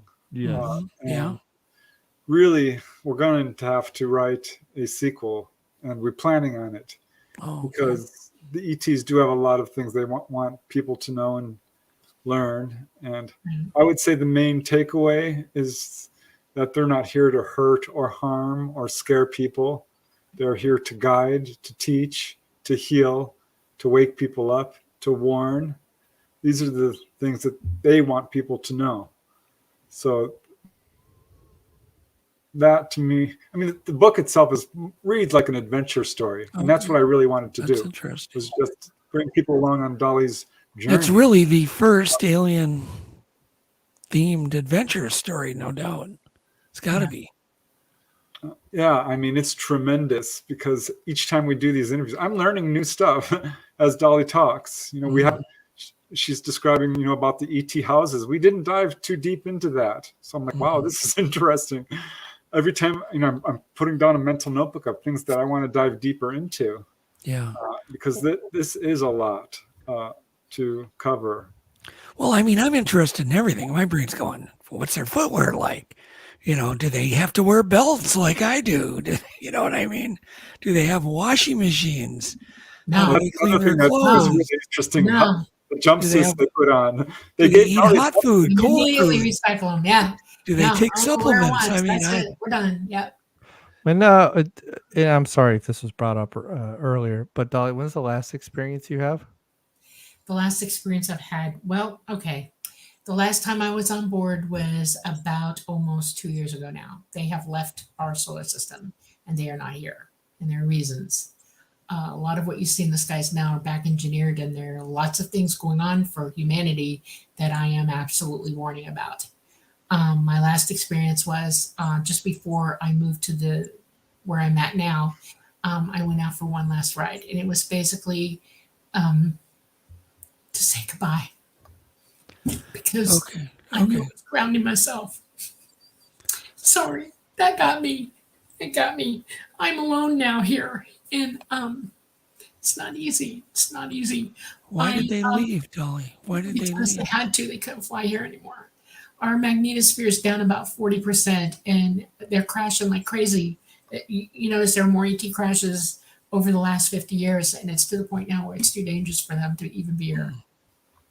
So they backed out, and they're waiting for our poles to finish changing. We have a lot to face because of that. There's a lot going on now. Okay. And the governments here know all of this. They know they're not here. I'll give you for instance, the moon, when they went to the moon, ET warned them off. It said, get off the moon, do not come back. And they stopped. I mean, everybody wondered, why aren't we going to the moon? Why aren't we going? They were told no. The minute ET left, they knew they were gone, and they're all heading straight back to the moon because they're looking for technology to back engineer even there. It's annoying. And it amazes me that they think it's there for them to find, because ET would never have left them anything at this point. They would have taken it, and they did. They will come back. It's going to be pretty much a big rescue effort at that point, because our planets, our solar system, our sun, we're going through a big 12,000 year cycle right now, and it's big, and it's it's unsustainable for us. Yeah. So So, think about it. do you know when supposedly this pole shift is possibly going to happen? It is concurrently happening now. It started about 125, 150 years ago. The first clue that anybody got was in 1859 when we had a CME come through that was big enough to light up all the wire that they had for telegraph, okay, the Carrington event. And they've been scientifically watching this happen. We know you've got this much information that our poles are excursioning. Our North Pole is now past Siberia and moving. What's happening is the polarity of our poles is moving, okay? And as they move, our magnetosphere is a very contiguous, stable environment that pushes radiation coming in on us away from us. It protects us. With this environment not being stable anymore, the polarity is not where it ought to be. The lines, the polarity lines start, their field guidelines are just walking around and going rampant. People are becoming sick because of it. People wonder, in 100 years, we have so much cancer now. We have so much immune disorders. We have so many heart attacks, mental disorders. What the heck's going on? That's it. We're taking on huge loads of gamma radiation. It's messing with our DNA, and it's taking us out. It is also taking out hundreds of thousands of animals on this planet. This is a natural process for here. And one of the reasons that ET takes so many off is they're trying to save as many as they can possibly get their hands on for future generations. You're going to see more massive extinctions. They talk about that. That's why whales are swimming the wrong way and birds suddenly drop out of the sky and die. That's why animals are being born white. You see white hippos and you see white moose and you see white bison and white dolphins. And that's a genetic trait that happens when too much gamma is coming through the system. We got a lot going on. And the governments of this world know this. That's why disclosure is a game for them. They are not going to tell you why. They already know why. And they already know that ETs have been here and they know why. Okay, so Preston, have you heard this from other sources that some of the races of ETs are booking out? Yes, absolutely. And in fact, this is one of the messages a lot of contactees get. A good number of them talk about how one day the sky will fill with ships and we are going to be scooped off the planet. This is quite common. Some people get this in dreams or direct messages or, shown or have this, various different ways people are told this. I've heard that many, many times. That's certainly what MUFON even admitted, even as early as last year, were admitting that sightings, bona fide real sightings, were just plummeting to the ground. And the only thing they're seeing now is us. Our things are in the air. There was a huge spike of sightings in 2020, which is when Dolly says they were bugging out. I mean, it just about doubled, according to the MUFON statistics. And then it went way down. And I'm not getting current cases, really, of people who are having direct contact. So, yeah, I mean, and you can look the science on CMEs, coronal mass ejections, and the sun's stability. You can look this up, and there's a lot of science coming out about that right now. So, yeah, everything she's saying, you can verify to a certain extent, and a lot of other contactees are being told this. So you're basically, and I know you were emotionally upset. I'm not trying to make you upset, but you think they're gone for some time out of your life. They are not here. And you do miss in the them, solar system. obviously. They're somewhere else in the galaxy right now. Okay. I want you to understand something. We're being affected by an electromagnetic current sheet that is sluicing through our galaxy, and we're in the way of it. It has now hit us. We are in it. But everything before us and everything after us in the trajectory of this thing is also being affected in our galaxy. It's a big deal to them. And they've been bugging people out before us already and moving them to get them out of the way of it, because there are other planetary systems in this galaxy in the way of that galactic current sheet that's huge, and they have to help them. This is all life is precious to them. We're not alone. We are not the only thing that matters here in the entire scheme of things. and they've had to bug out for that reason, and they will come back. I was told I could go with them, that I had every chance to be with them and just move out and go. I would have taken a couple of people with me, but when I look around and I see the uninformed and the used, I can't. It's just horrible. There's just so much misinformation, disinformation going on around you. Y'all are playing smoke and mirrors games with each other, and nobody's really comprehensively sitting down and mapping this out. What's happening? It's too much. The old tangled web we weave thing going on. And I thought, oh my gosh, why am I here if I'm not here for this? Why did I learn what I learned if not for this? And that's my path. I chose it, and so I'm here. Yeah, she saw the whole contact experience was being badly misrepresented and totally fear-based, and it wasn't true.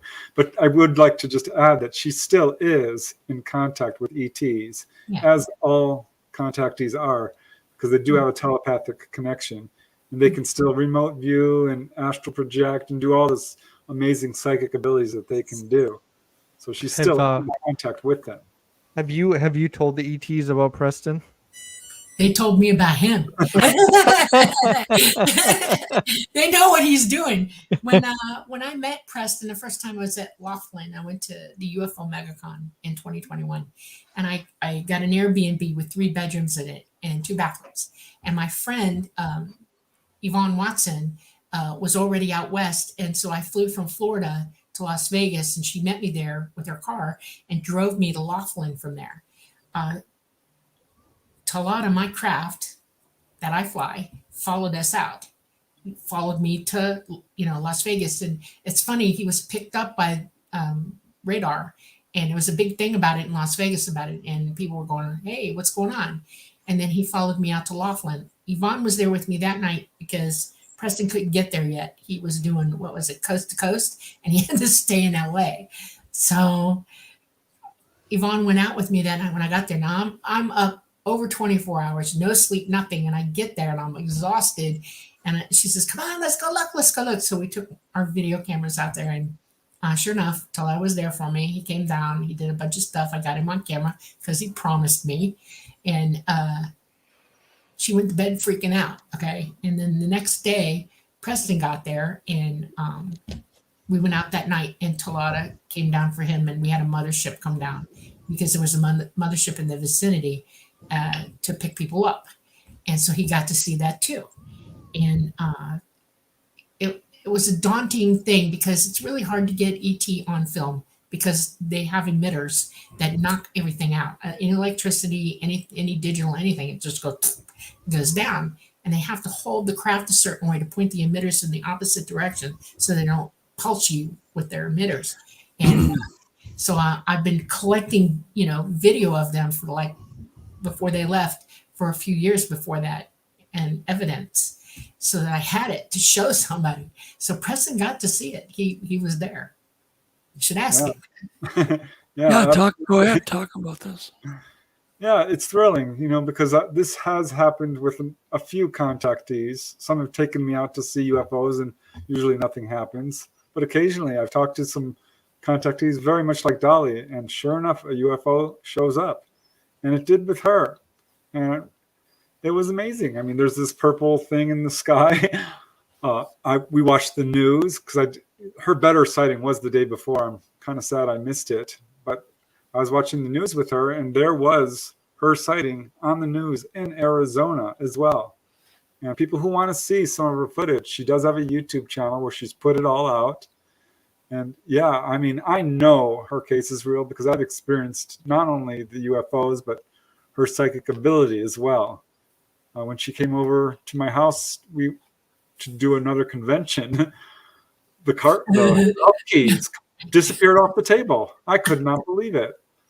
And there's just no way. And of course, they reappeared after we checked 7 times. It's just a tiny little table. There's no way they could go.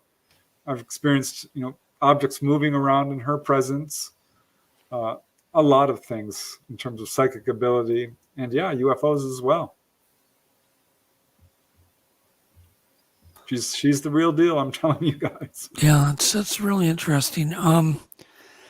I still have a million dumb. They're all dumb. Why do I have so many dumb questions? Like I need the to questions are dumb. spend 4 hours getting dumb questions You out of the way. know all that is knowable. That's what I was taught by ET my whole life. Know all that is knowable and then proceed. So whatever you ask me, I will answer you. To the best of my ability. Yeah, it's almost my brain's flooding here. What do you know about the small objects that, the small orbs that glow? I'm not talking about the little tiny ones, but I'm talking things that we see in the sky. I see all the time. And they're just silent and they cruise over maybe 200-300 feet up in the air, sometimes lower. What are they? They're drones. They collect information. Sometimes you don't realize it, but the AIs can fit in them. They can get 1 or 2 of them in there when they're collecting data on something or watching for something, and they fly them around. They drop them off the bigger craft 4 at a time. And I got that on film, by the way. You should look at that. Are they biological too in nature? AIs Semi? are biological AI, but they're not conscious like we are. They're not sentient like we are. Right. You can turn them off. It is. I saw I'm just going to tell you about an experience once. Being a vet, saw a sparking one fly right over our windshield, but we had this feeling it was dying or malfunctioning, and it was changing colors, but the sparks coming off were like out of a Buck Rogers movie, and it went right into the forest above the trees. Mm-hmm. And it was looking for water. They can get energy from water if they need it. They talk about electrical current, but it has to be specific. And yeah, they can run out of battery power and go down. Do you think that's what we were witnessing? That's what it's what we sensed. Yeah, it was like it was going to land somewhere and recharge, or it was dying. There weren't real sentient beings on it, and if it totally stopped and went dead, it would have deteriorated rapidly. You wouldn't have found it. What about all of the different colored orbs? Why are some red, some blue, some? We actually, me and Yvette saw these 2 pink ones that were bright Pepto-Bismol pink that were traveling together. Yeah. And I've never seen a color like whatever's in your atmosphere, they're burning. They're burning plasma, and if they pick up elements in the air, they'll burn different colors for that reason. Wow. So, yeah. Okay, that's an interesting, very, very interesting explanation. Alex, do you got anything? I don't want to. Yeah, Lori was asking why do you people say the Greys are evil, or why have some people been horrified after having these abductees? There's an issue with that, and I would like to talk to it specifically. That's a good question. You're trained on this planet to see evil in a myriad of different ways. You see them as zombies, monsters, devils, goblins, ghouls, demons. Sometimes we just feel it. And you have religion that makes you believe that if it's not an angel, it's a demon. Now, these people are walking around pre-programmed with all of these feelings in their body, and then they see something and they immediately equate it with evil. And once you see something a certain way mentally, you're going to react to it like that. And I can give you specific reasons why. That's the human psyche. That's how it works. I know this as a nurse. In an ER, you get somebody coming in and they don't know what's about to happen to them. And they're looking at you as the monster with needles and knives and horrible things that they don't want because they're afraid of you, and they'll bite you, attack you, they'll do all kinds of things to you while you're trying to help them. And it's not just little kids, it's adults are like this as well. Lack of knowledge, without base knowledge, without a light going on in your head, say, oh, I know what this is. This isn't frightening.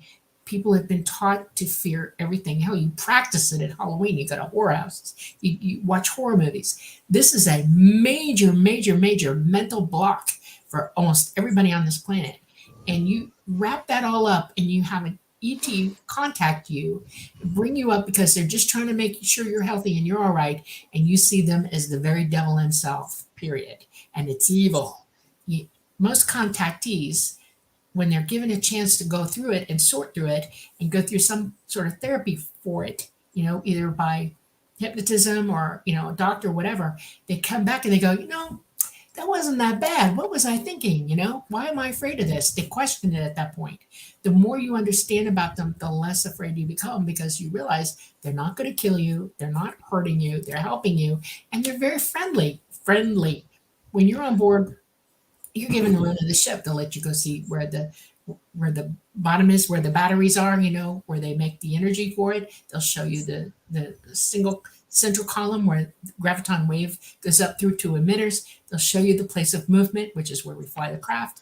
They will show you the latrine.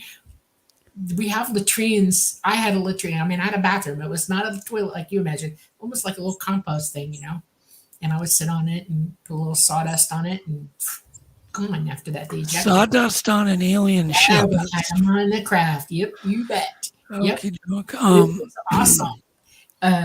They will show you anything. They'll talk to you. They'll sing to you. They'll let you take a static, a detox shower.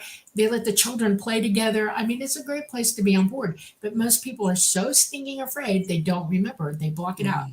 Delusion is our number one game. When we don't understand something, we become delusional and push it away. Yeah, contact can often be very scary for people. When you're pulled on board and you're dealing with all of this and you're in absolute panic, this is not fun. And it's easy to interpret this as a bad experience, as evil even. But I have to tell you, of the hundreds and hundreds of people I've interviewed, it's a handful, 4 or 5, who have literally concluded that this is evil or demonic. Almost everybody I've talked to who have even had unpleasant experiences, especially in the beginning, don't feel it's evil. Yeah. They will, and almost all of them want their experiences to continue, even if it's a mixed bag for some of them, because it is very difficult in the beginning for people. They will have nightmares and PTSD and insomnia and can't sleep unless the lights are on, or can't even sleep in their own darn bed. Well, why do they wipe people's memory away if it's pleasant? They do not. You do it to yourself. Fear can You block it out yourself. Block it. I want to bring something else up that is very serious for me. That program that I went in on that base at Homestead Air Force Base, that was an MK5 unit. And they were using children as remote viewers and torturing them, a lot of them. I met a little girl when I was there, and I never forgot her. I memorized who she was. I was terrified for this kid. We all grew up all these years later, and I happened to run into her when I came out. And her name is Shepard, and she is my lad to the point that you can't even imagine. She has been tortured by the government in this country and excessively used in ways you can't even imagine from her abilities and stuff, and almost driven mad by it. And there are more like that than you know. More. The government is very, very secretive, and they compartmentalize everything. And there's a lot going on that it's almost unthinkable. And it makes me sad to think that there are people out there that are like this. She and I had a long conversation afterwards. It was serious. And the one thing she said to me was, "How did you get away?" And I said, "The only way I got away was my father was determined to get me out. And he would have, I can't even imagine what would happen if he had done something." So would they intervene if nuclear rockets were launched? We've already had nuclear hit this planet, and they did not intervene.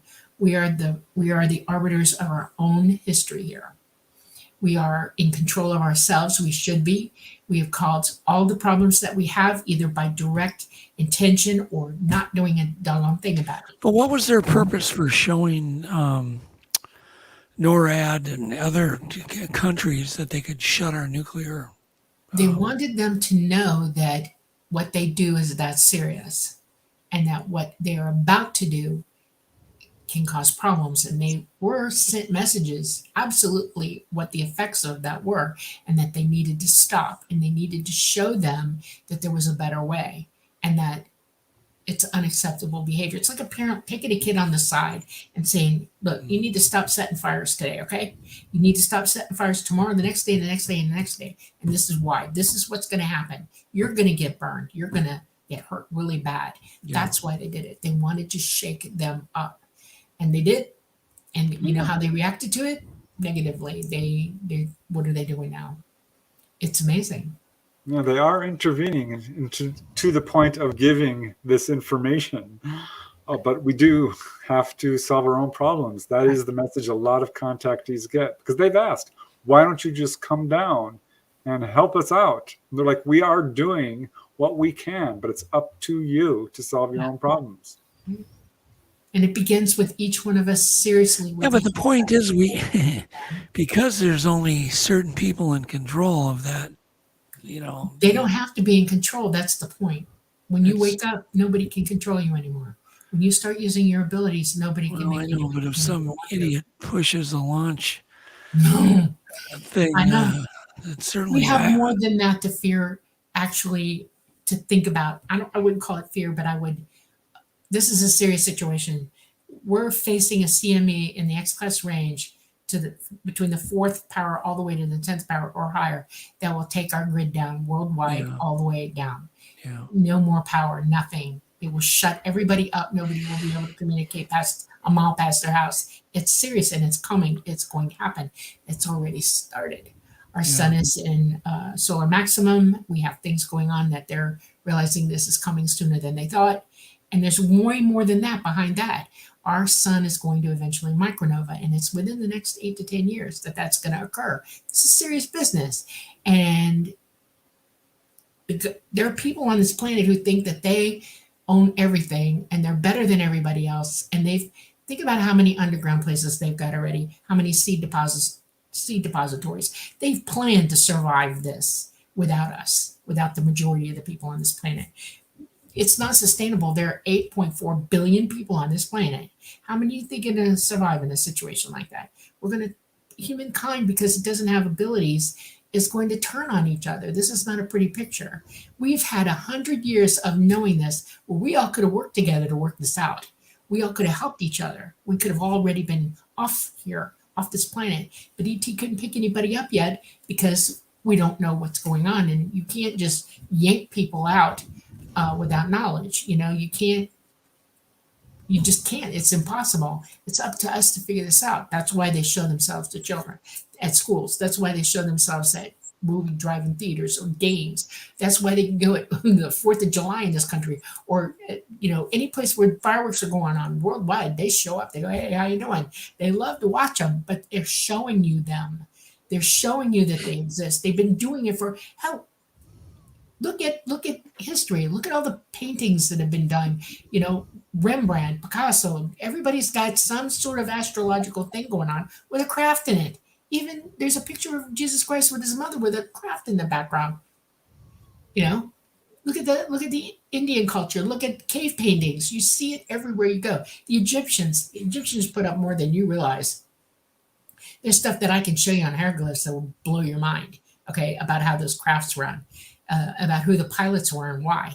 This is amazing, and it's information that they're holding back from you, not letting you know that they exist. They've been here, and they want us to work together, because people who want power absolutely want power, and they'll keep doing anything to have it.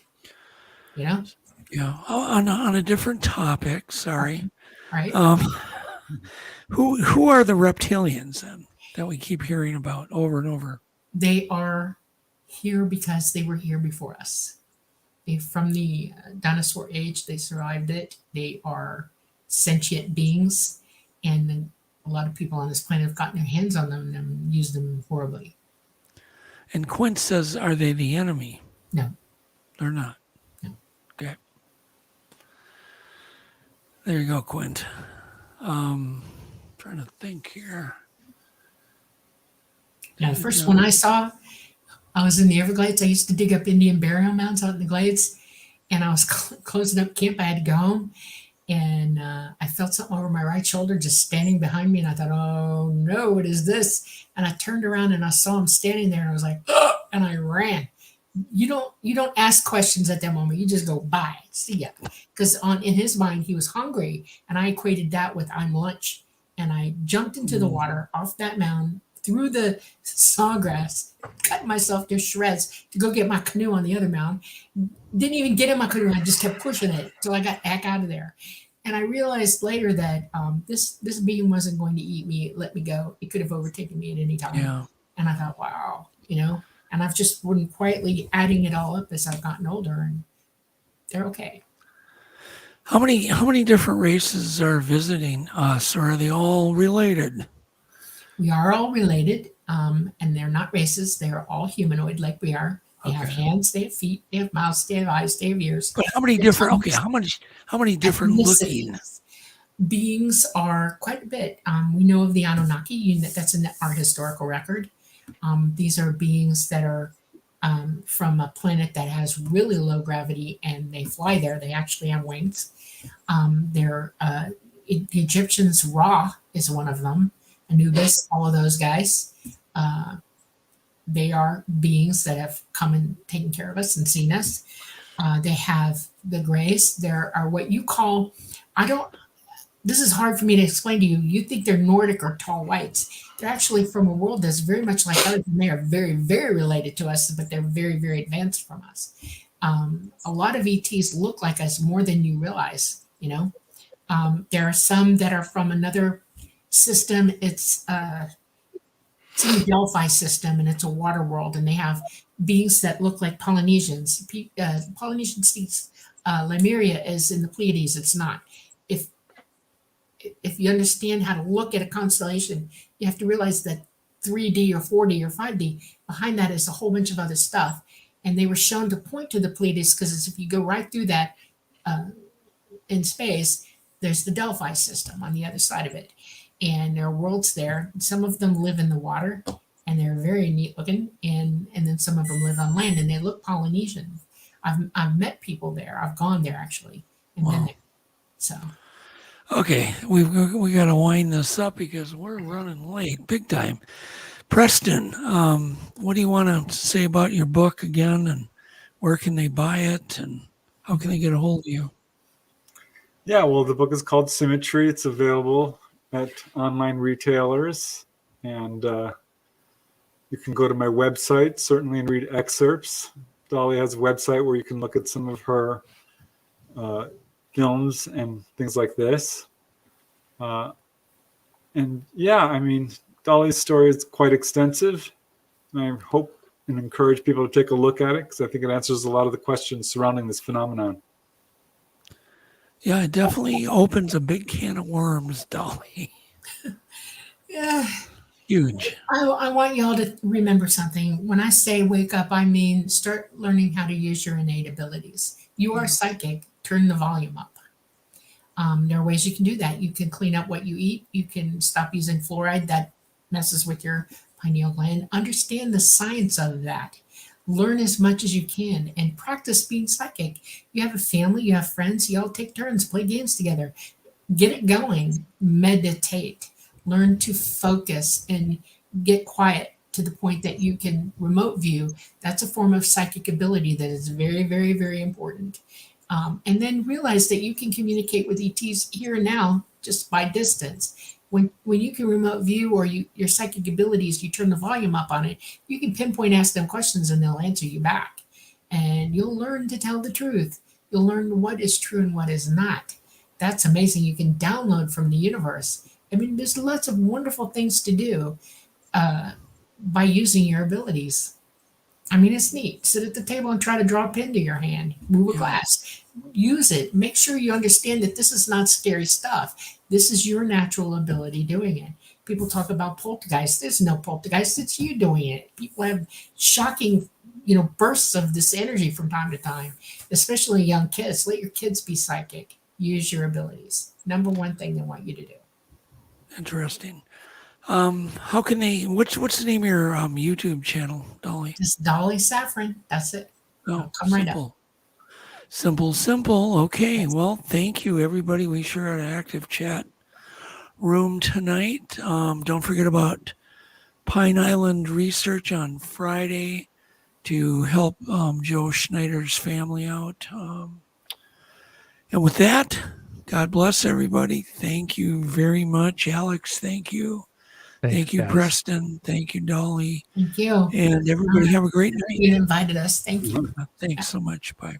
I call you up in the middle of the night, been bothered by dreams, ain't feeling alright. You give me comfort, say just give it some time. By the end of our talk, I'm feeling just fine. You and I will always know